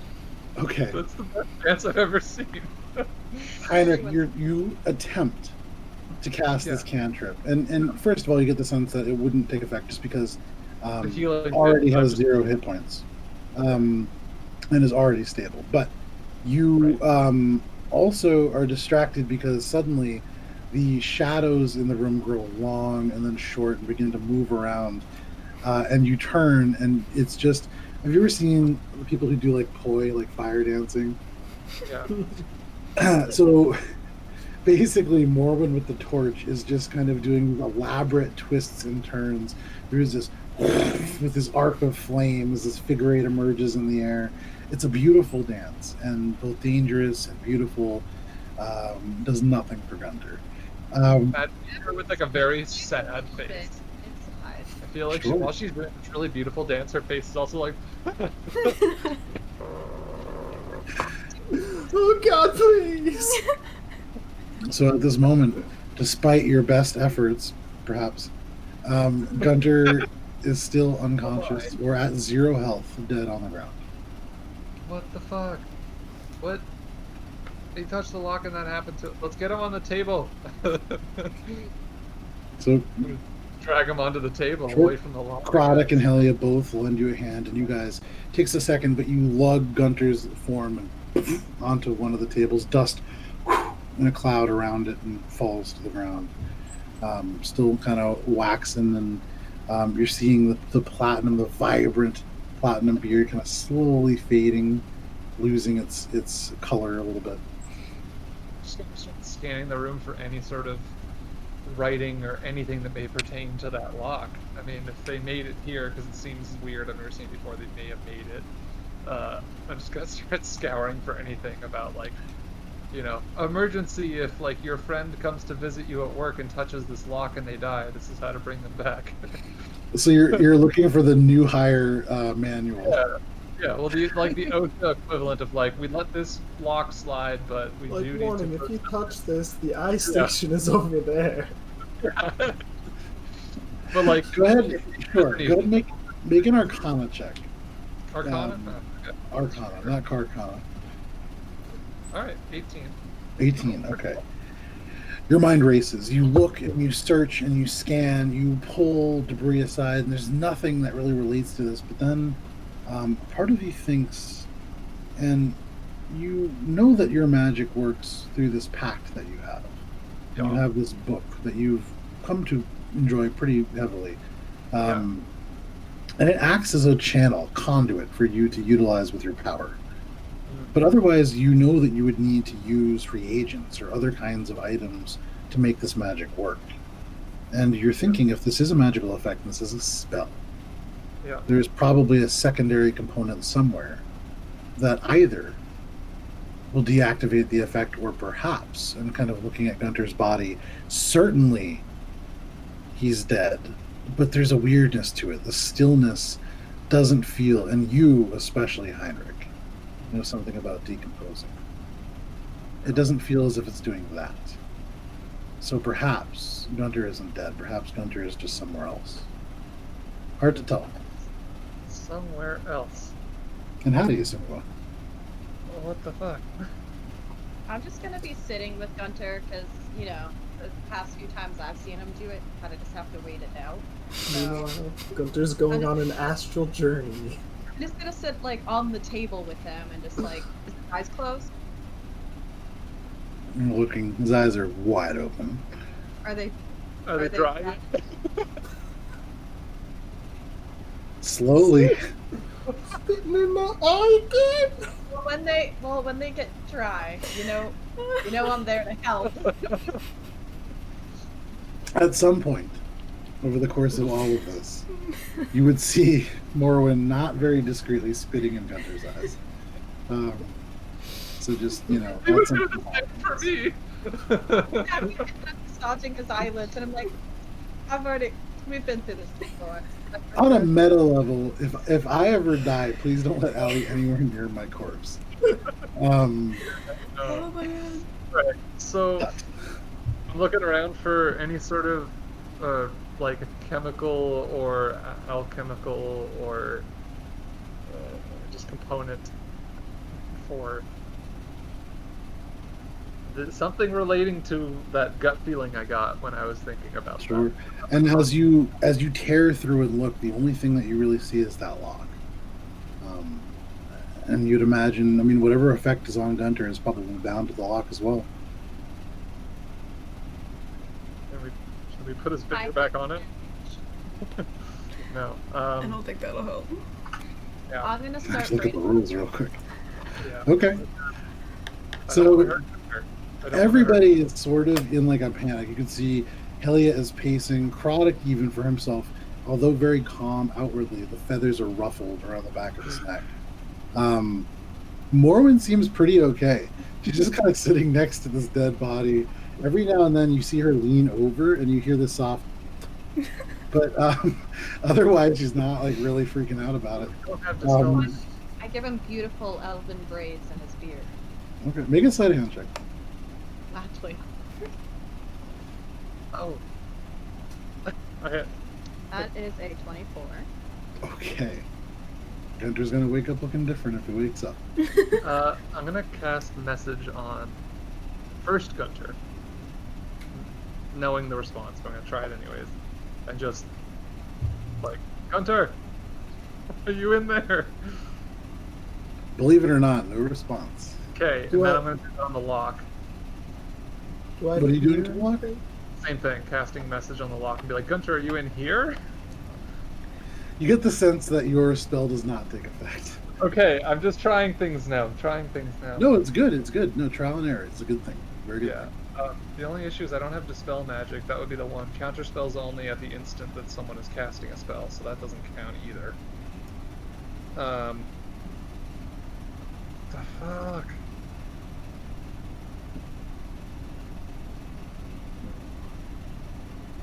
Finally, at this moment, you can see Helia kind of stop pacing, and she walks over to Gunter's body and kind of kneels down next to you, Morwen.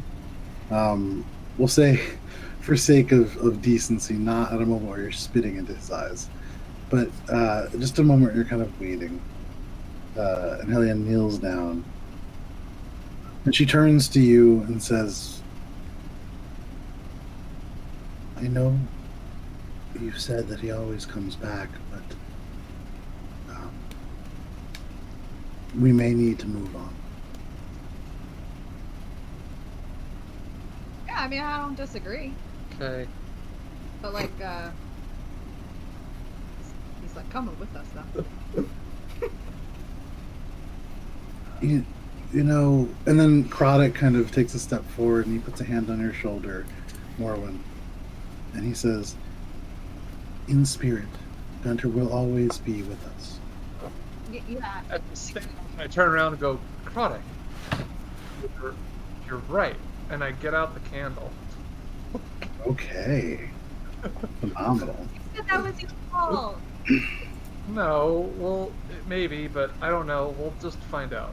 No, see. but maybe, but I don't know. We'll just find out. Is definitely the way to go about handling dangerous things.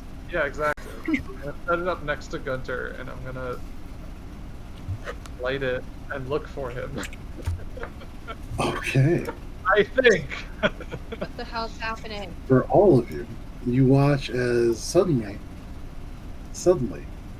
Heinrich seems to get this idea. And he reaches into his bag and shuffles through the various items, and pulls out this black candle. It's black candle with a single faceted side in the front. And for those of you who are looking, you can see, not Gunter, you can see that there is a slight glow coming from these arcane runes that have been scratched into the surface, that single facet. There's an inscription in a parchment tag that's attached by a string that goes up into the candle and becomes the wick at the other end. Heinrich, you can see the writing that is there. Are you lighting the candle? I mean, it's potentially dangerous, but if he's over here, then at least I can find him. Because he's not in his body right now. It's a thought. I don't know. Try it out, yeah. Okay, so you watch as Heinrich pulls out his flint and steel and sets a spark to this candle. And as Heinrich holds the candle, it takes a second. There's this kind of and then finally this and a little whiff of smoke. And in that moment, the smoke seems to expand, and you hear this violent tearing sound, wet, as reality pulls away from you, Heinrich. In front of all of you, you see Heinrich become ethereal. His form not entirely there. You can see through him. Around him, there is this rippling circle, an aura almost, where the world itself has become insubstantial, and the lines between the ethereal plane and the material plane blur. Heinrich, go ahead and roll a D100 for me. Yes. It's a small chance, but there is a chance. We got 69. Hey. 69. Look at that. So, That's the best Heinrich, result. from your perspective, from your perspective, there is this howling wind that ripples by you as this candle constantly, its burning effect, continues to tear and leave this pocket. You, being in the ethereal plane partially, are able to kind of see through things that are within that 5-foot sphere. You, looking down at Guntir, actually see the ghostly bones beneath the skin. Not entirely transparent, but almost as if the skin and the clothes become like a sort of gelatin that encases it. You can see that. You can also see, being close enough to the door, first of all, interesting point, the lock you cannot see through. This magical item seems to almost reject what this candle does. But you can see through the door.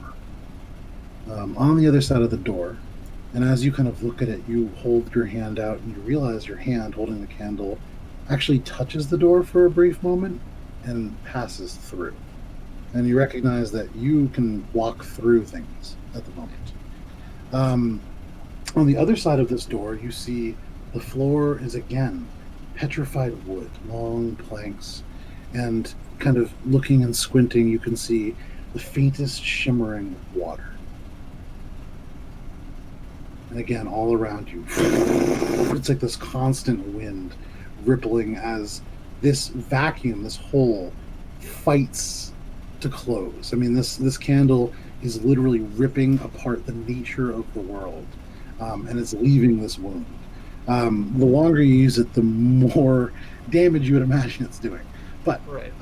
So at this moment, you guys are watching this ghostly Heinrich and this sort of darkened sphere around him, where you can just kind of see things as they would be in the ethereal plane.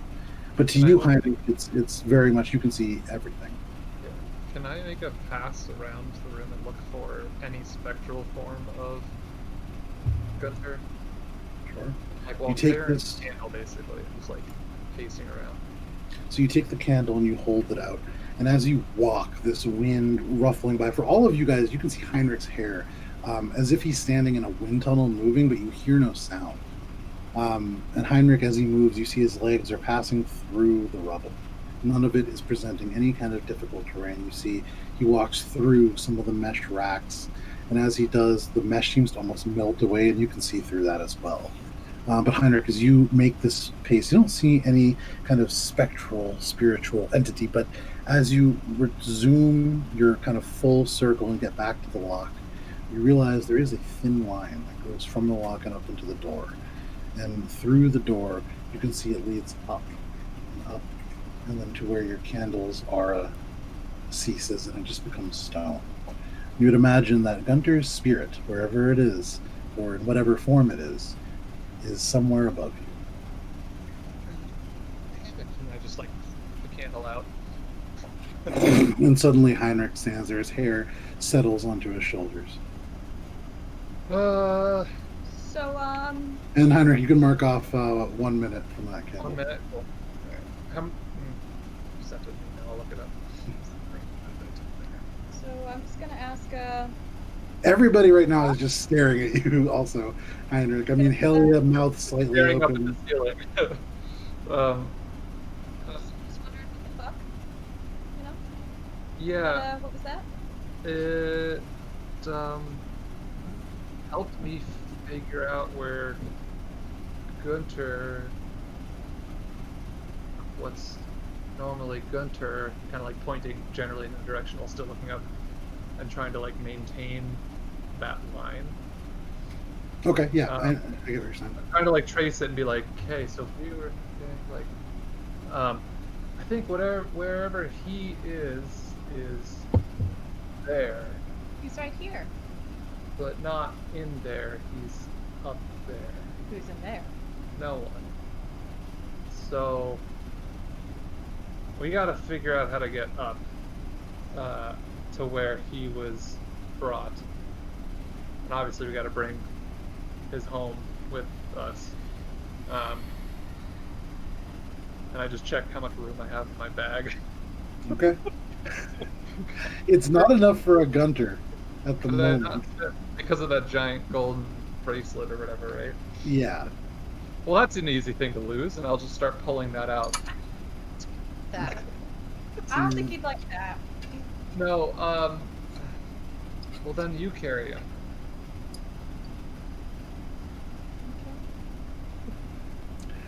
Morwen, go ahead and make a strength check as you bend down to try to pick up Guntir. So Guntir, just so you know, your life is worth 2,200 gold, or less. That's your benchmark right now to Morwen. It's a 4. So, Morwen, have you ever heard, Allie, have you ever heard the expression lift with your legs and not your back? Yeah. Because Morwen hasn't heard that expression. And so, Morwen, you just kind of stand directly over Guntir and bend down, and you with your lower back try to just lift him up. And you actually hear like a as something kind of dislodges, and there's this moment you drop Guntir. Guntir's head onto the ground, cracking. Whoa. It was a slight Holy work. that goes out. But you kind of straighten up, and there's a moment. It's like a Charlie horse in your lower back, but you kind of work it out and stretch it out and look down. And you can see this little red trail coming out of Guntir on the stone floor, but it doesn't quite work. I'm going to pull out my bedroll and drag him onto it, and then I'm going to take the corners of the bedroll and drag him around. Would anyone else like to help Morwen with this? Yeah, it's not just literally dead weight over here. Come on. Krodek turns Friend. and looks at this body, and then back to you, Morwen. Morwen, Yeah. would you like me to carry Gunter's corpse? Oh yeah, I'd love that. Thank you. You And can I'm call it a I'm gonna body use because I my- think I know where his whatever fills the body, soul, spirit, something. I think that's not too far from us. Perhaps. Many think that when one dies, the soul never leaves the body entirely. Yeah. No, but like literally, I think that lock stole it and put it somewhere. Can you just break the damn lock? I don't want to break As it. Krodek bends down, and with his legs lifts Gunter up, and kind of like fireman carries him over the shoulder. Gunter's head kind of swinging down, the braids all now kind of cascading down, beautiful elven braids. And Krodek just kind of hoists him onto his shoulder. Gunter, your eyes are still like open for all of this, so you're just kind of lifelessly staring as you pass. May I request, product, that you carry him in the bedroll, just in case he gets cold, and also, like, he's looking kind of creepy right now. Morwen, He is. there is often what is called a metaphor about sleeping and death. Okay. That it's But chilling in a bedroll?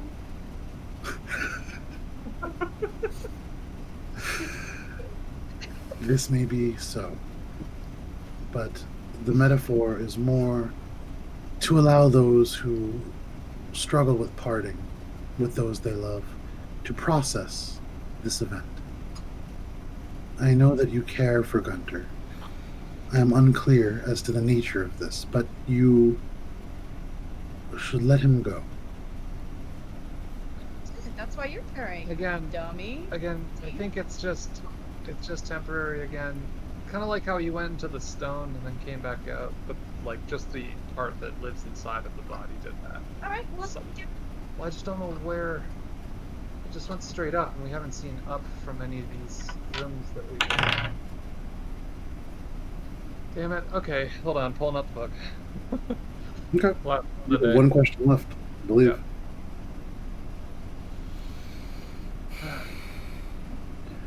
While Heinrich is concentrating, it's Yeah. worth noting, Shae, you're the only one who notices this with your passive perception. Gunter, you would notice this, but you're dead. After what Heinrich just said, and he goes back to kind of looking through his book, you can see Krodek very discreetly, you're the only one who notices this, Yep. kind of take another step towards the wall and just gently lean over to kind of tap Gunter into the stone. Gunter does not merge into the stone.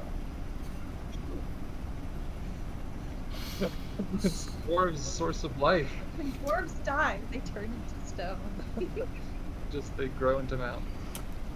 Let's see. What's the best way to phrase this? I'm gonna like casually walk up and just like bump into him just a little bit, like kind of knowing shoulder. Okay. And you can see Croddock straighten up suddenly. Gunter's head just kind of bobs a little bit. Am I experiencing anything? No, you're dead. Okay. I am going to write in the book. You're experiencing death. How So, can like, am I going to a light, or am I going to a bad light? At the moment, Something Gunter, else. death is a very dark. What is the concept of afterlife like in Alberon? I mean, that's a fully fleshed out thing. But what you're currently experiencing is nothing. It's just No. like being asleep forever. I mean, Yeah. literally, anyone were to know that, it would be you, Gunter. What So, happened? Heinrich, what is it that you are writing in your journal? How can we retrieve Gunter's soul from where it was taken? So you transcribe this into this beautiful celestial book that connects you to your patron. And in doing so, letters fade and reemerge, and they say, reunite the body and the soul, and make him one again.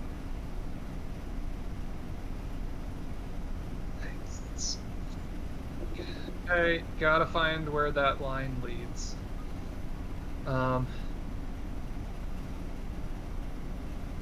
I guess we have to go around, and then there's a river, and possibly somewhere from that river we can connect to an up. And I'm going to be doing my best, and I think we all should, to keep where this lock is positioned in our minds as like a magnet, so that wherever we move, we can try to go straight up from it. And actually, Shae, you can already see that with his toes, Croddock has been beginning to make these little zingy symbols in the dust, and is already kind of making some a little trail so you can get your way back here if you need to. Mm-hmm.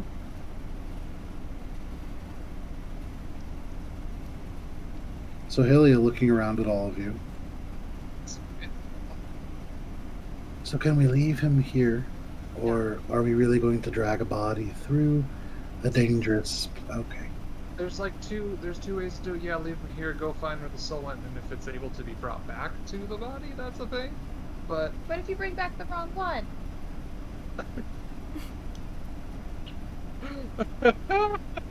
Heinrich's actually fucking laughing at that idea. Imagining like Only Gunter's gonna want his body. It's an interesting point. I mean, theoretically, I you don't may think end up in a position where you hold Gunter's soul in your hand. Right. You kind of decide what to do with it. But the problem Um, is, then we'd have to do double the legwork of going there and coming back versus just bringing him along now. But that does put his body at risk. 'Cause we do not Listen, know what that- I don't know as much about magic as all of you, but do we need all of Gunter? Or could we just bring like a head or a heart? Nope. Because then just that part Okay. would get life again and then immediately die. Can you survive with just your head? I've never tried. That's not a threat. That's not a threat. I did not mean it that way. You know it's not a threat. Anyways. All in favor of leaving his body here and going to search for his soul? Helia's hand immediately goes up, and then as soon as you say search for soul, it kind of starts going down again. You can tell she doesn't necessarily believe in any of this. She thinks he's just dead.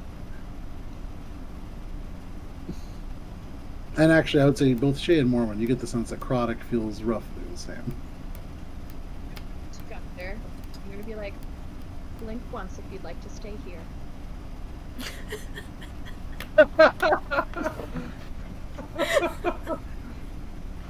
He has spoken. He wants to join.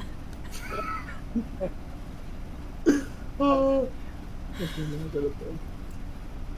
Yeah, I mean, Whatever is fastest. I think, yeah. I mean, it would be safer to travel without having to bring him around, for sure. But we'd have to double back. But if you do that, I will stay here with Guntir. Oh, And then I'll be all alone if someone attacks us. and then if we all stay here, we don't go anywhere and we can't save him. Croddick Exactly. says, I will carry Gunter if it will make you feel better. I understand that oftentimes grief manifests in many ways.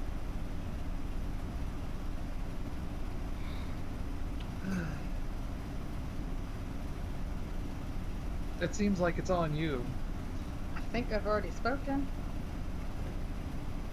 I think I've made my points very clear. Have I? Elliot kind of looks around at all of you. So, the bird is going to carry Gunter's body. Where are we going? Yeah, a room above this, How? somewhere.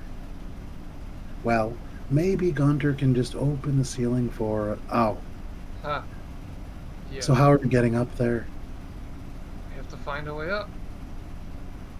I mean, there's one last thing you can try. We can try putting his finger back on the lock and seeing if it returns his body, or returns it to his body. Check on that. I'm not sure. Well, how much more dead can he get? Actually dead? Croddick, can you just Don't you dare. let's call it the oh god. Shit. Artificer's theory. I'm trying to do like scientific theory, but I can't. Okay. Let's just see what the options are. If this doesn't work, then we know that we didn't waste time bringing him around. No, can you not? I don't like this idea. Croddick turns to you. So, you want me to push his finger back into the lock that already killed him? Well, if it killed or stole, it might return what it stole. Again, I'm Well, just... how about you push it and then we'll put your finger back on there? No, that's okay. Exactly. You wouldn't want to do it. Gunter, blink once if you want to press the lock again. That's not helpful, Morwen. Gunter does not blink. Let's just bring him and go, I guess. There's a boat that leads to a river. That's the only last option aside from teleporting ourselves to a random direction, potentially. Or potentially dying like Gunter did and whisking our souls away on that arc light. That's a hard pass from me. Exactly. So let's take the boat, because at least we know how to use those. I think. You think We'll have back to- to Morwen drunkenly marooning you for almost a week. on No, bits. that's okay. I can push buttons at least, and that's how this one seemed to operate. So let's go give that a shot. Look for any way up. Croddick kind of like adjusts Gunter so he kind of rattles on his shoulder and then seems to step forward. I will follow you, Heinrich. Thank you. Let's go. Yes. Let's go. Okay. And you begin off in your direction. Everybody following? For the sake of time, I will let you guys kind of wait and sort of move through the Candlelit Way. You guys have kind of figured out how it works. Yep. So it takes you about 10 more minutes, but you make it through and into the main room. In front of you, the docks stretch out, and you see the Tusk 2. There is a kind of dunk as it gently taps the dock in the slight current that is present. You all approach the boat. This craft, about 25 feet long, you could all fit into it. With Gunter especially not really worrying about being comfortable, very, very easy. I'm worried about being comfortable. Well, I mean, everybody will be quite comfortable who can feel. There is enough space so that all of you could have your own seat and not really be overlapping. Heinrich, if you were to step in, you can see these controls. There are five buttons. Light the torch on the front first. Okay. You kind of go up, and as you walk, the craft shakes slightly as you kind of disperse your weight. You climb the 2 steps and lean out and light the single flame. You can see oil kind of begin to draw up into the wick. There's a slight amount left, not a terrible amount, maybe a couple hours. The light itself, in the very small aperture opening, focuses into a fairly narrow beam, but it does help cut across the fog that rises up from this very warm water. Like an aperture that I could slightly widen to make it more like a... There's a little metal lever, and you press down, and it kind of widens to make it wider but a little less intense, or you could narrow it and focus the beam. Just like somewhere in between, so it's like we can see generally ahead of us. Sure, yeah, no problem. You make it kind of the midpoint, the happy medium. Alright, I'm gonna go put the, with the mage hand, because I'm still afraid of being electrocuted or having my hands cut off or whatever. I'm gonna put the movement arcana tile back in. Okay, so you guys watch as Heinrich displaces part of this panel and inserts an arcana tile. As Heinrich is doing these things, are you guys doing anything to prepare for this boat ride? I mean, I guess. No. I mean, keeping an eye on Gunter's dry eyeballs and. Okay, you turn to watch as Product steps into the boat and then just unceremoniously onto the bottom of the boat. Boat shakes slightly. Gunter cracks into the wood. Product sits down. Please be more gentle with him. You can see Krodek is about to say something, and he looks at you kind of side-eyed, and then... I'm giving him like. Of course, Morwen. He's my best alive friend. Has this all been happening through the bag? Or are you not wearing the bag? No, he took the bag off when Gunter originally almost got crushed. I just like don't remember about the retconning. Yeah. Okay. Bag's been on. Bag's been off. She took it off to braid Gunter's beard. But Okay. you you look at him with those big kitten eyes. I don't really know how I get the Puss in Boot look, and he just kind of, you can see his shoulders kind of visibly almost sink a little bit. He nods and says, "As you wish, Morwen." You can see he gently just kind of rests a hand on Gunter's back. Gunter's face down on the boat. But you guys all board, and with this Arcana tile in place, you seal this up. Is everybody aboard? Take up a point toward the front to keep an eye on things. You got it. Heinrich, what are you doing? A little test of all the buttons. Okay. So you press... By the way, the backward. And Make an intelligence check, just as you look at them. Most of the writing is worn away, but there is a little bit. 6. The buttons are laid out sort of like a cross. It's Okay. one in the middle, one up, one down, one left, one right. Are we moored to the dock or tied up to the dock? Yes, you are moored. There's a like a line attaching you. Can someone get that? Okay. Morwen gets up, and Morwen, for you, very easy. And actually, worth noting, this is a well-tied knot. It's linked underneath the cleat and then pulls out and around. All you have to do, and for you, being an experienced sailor, with one hand you can grasp both sides of the rope, and with a very, very slick push and pull, you can just undo it, toss the line back on the boat, and suddenly you feel yourself floating slightly away from the dock.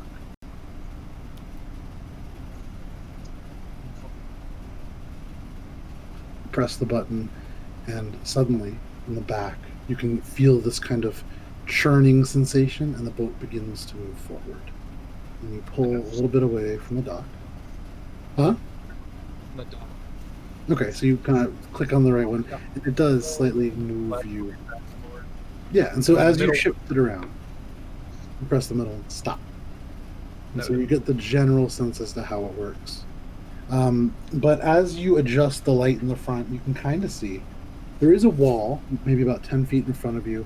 There's a narrow passage that then widens out into what looks like an entire pond or lake. You can't really see the sides of it.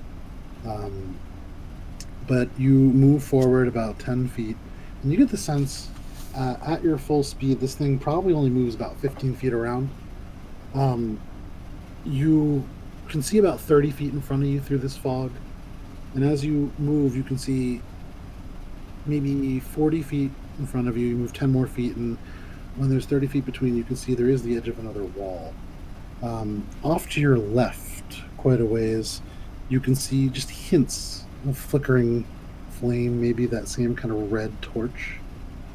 Where are you going to go? I mean, straight in front of you, there is a wall about 30 feet away. To your right, the wall is right alongside you. To your left, you see that kind of fiery torch, and then behind you is the docks.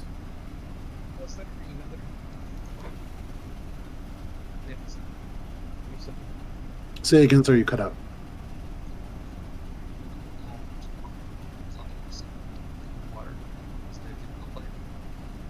I can't hear what you're saying. Got real crackly for a second. I don't know. It was good before. It was good for like the whole night.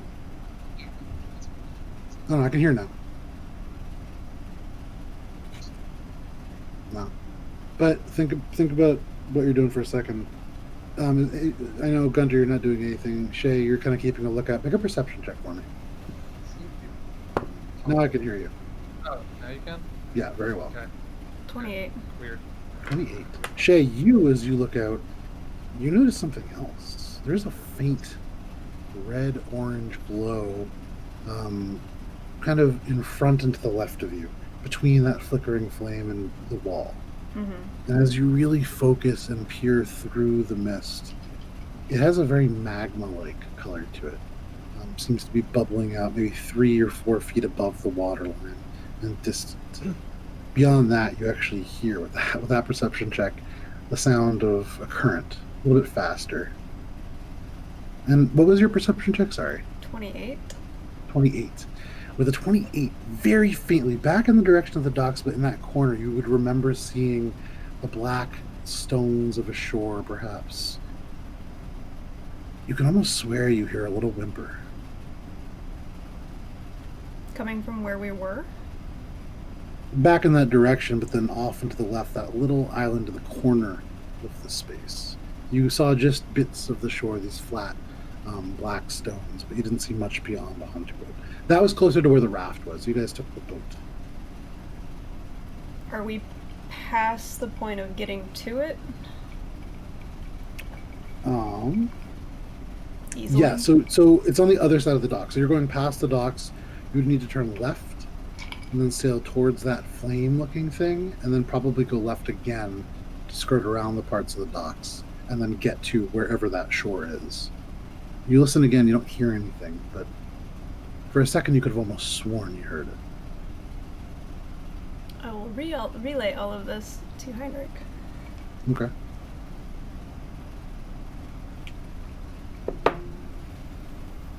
Need another animal companion to keep Morwen company for now? I'm not sure it was an animal. Oh. Did it sound dangerous? As much as a whimper does.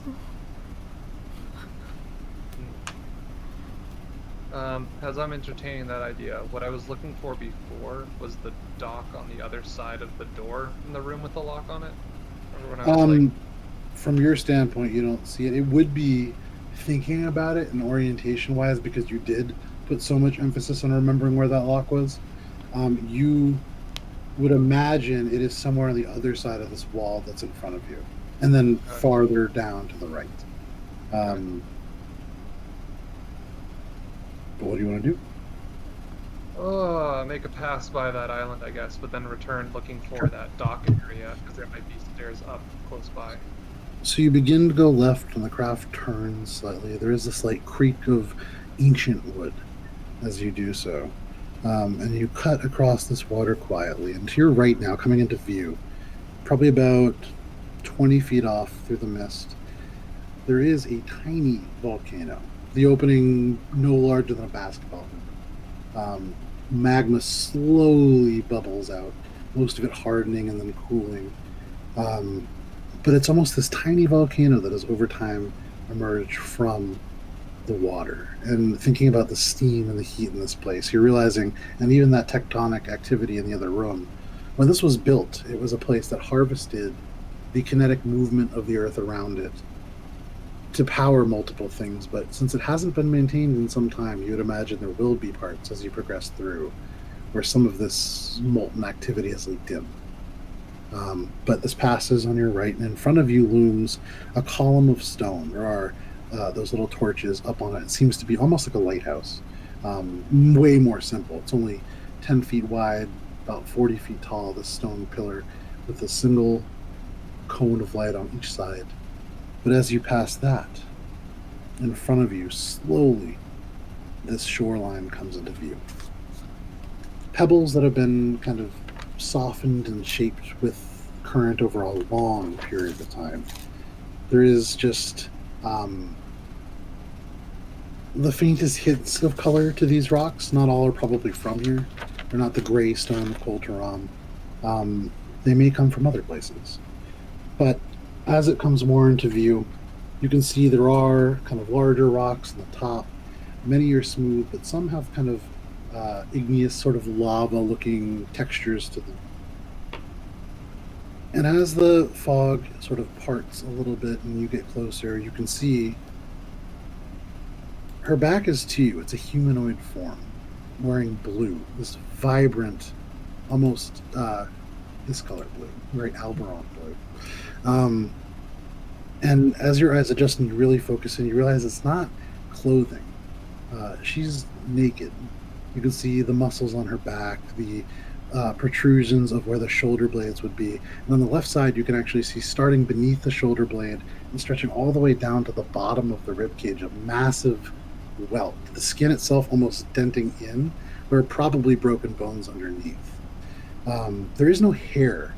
And as you really take in this figure and she begins to turn, I would say Shae, because you are keeping a lookout, and Heinrich, because you're also up front. Definitely not Guntir, because you're dead. You see this figure turn. There is no hair. There is this kind of fin, almost spined, and as it turns, you can see this beautiful, almost elven face.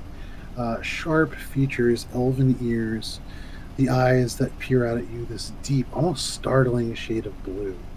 She looks surprised, and suddenly she turns and leaps into the water. In a brief moment, Shae, Heinrich, I would say all of you, except for you, Guntir, see this isn't a woman. The legs, or what should have been legs, stretch out and connect, and as the fin that makes up the end of this tail disappears beneath the water, Morwen, for you especially, the thought mermaid appears and kind of vanishes, but she disappears into the water and splashes off into the north.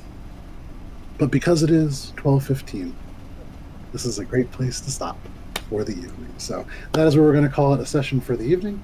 Thank you guys so much for everybody who tuned in and stuck around. There's a lot of new people, a lot of old people. Das, Talon, of course, 2 steadfast standbys. Asumi was here having a little technical difficulty, but a ton of people who I haven't seen before as well. That's awesome. So thank you guys, everybody, for the support, for Asumiwa, for the subscription. She's been subscribed, or they've been subscribed for 8 months, which is just awesome. I think that's the current longest streak. Professinator dropping a whole bunch of subs in there, Talon with the bits. All of you guys, thank you so much. Really appreciate it. It means a lot. And especially with the second campaign coming up in October, is going to be a lot of work and a lot of resources. So that's very, very helpful. Next week, is everybody free next week? So next week will be session 46, which I think we're going to call The Mermaid and the Dwarf. And that's going to be at 8:30 p.m. Eastern Standard Time here on Twitch. Hope to see you then, but until then, stay safe. It is a little bit crazy out there. See you next week.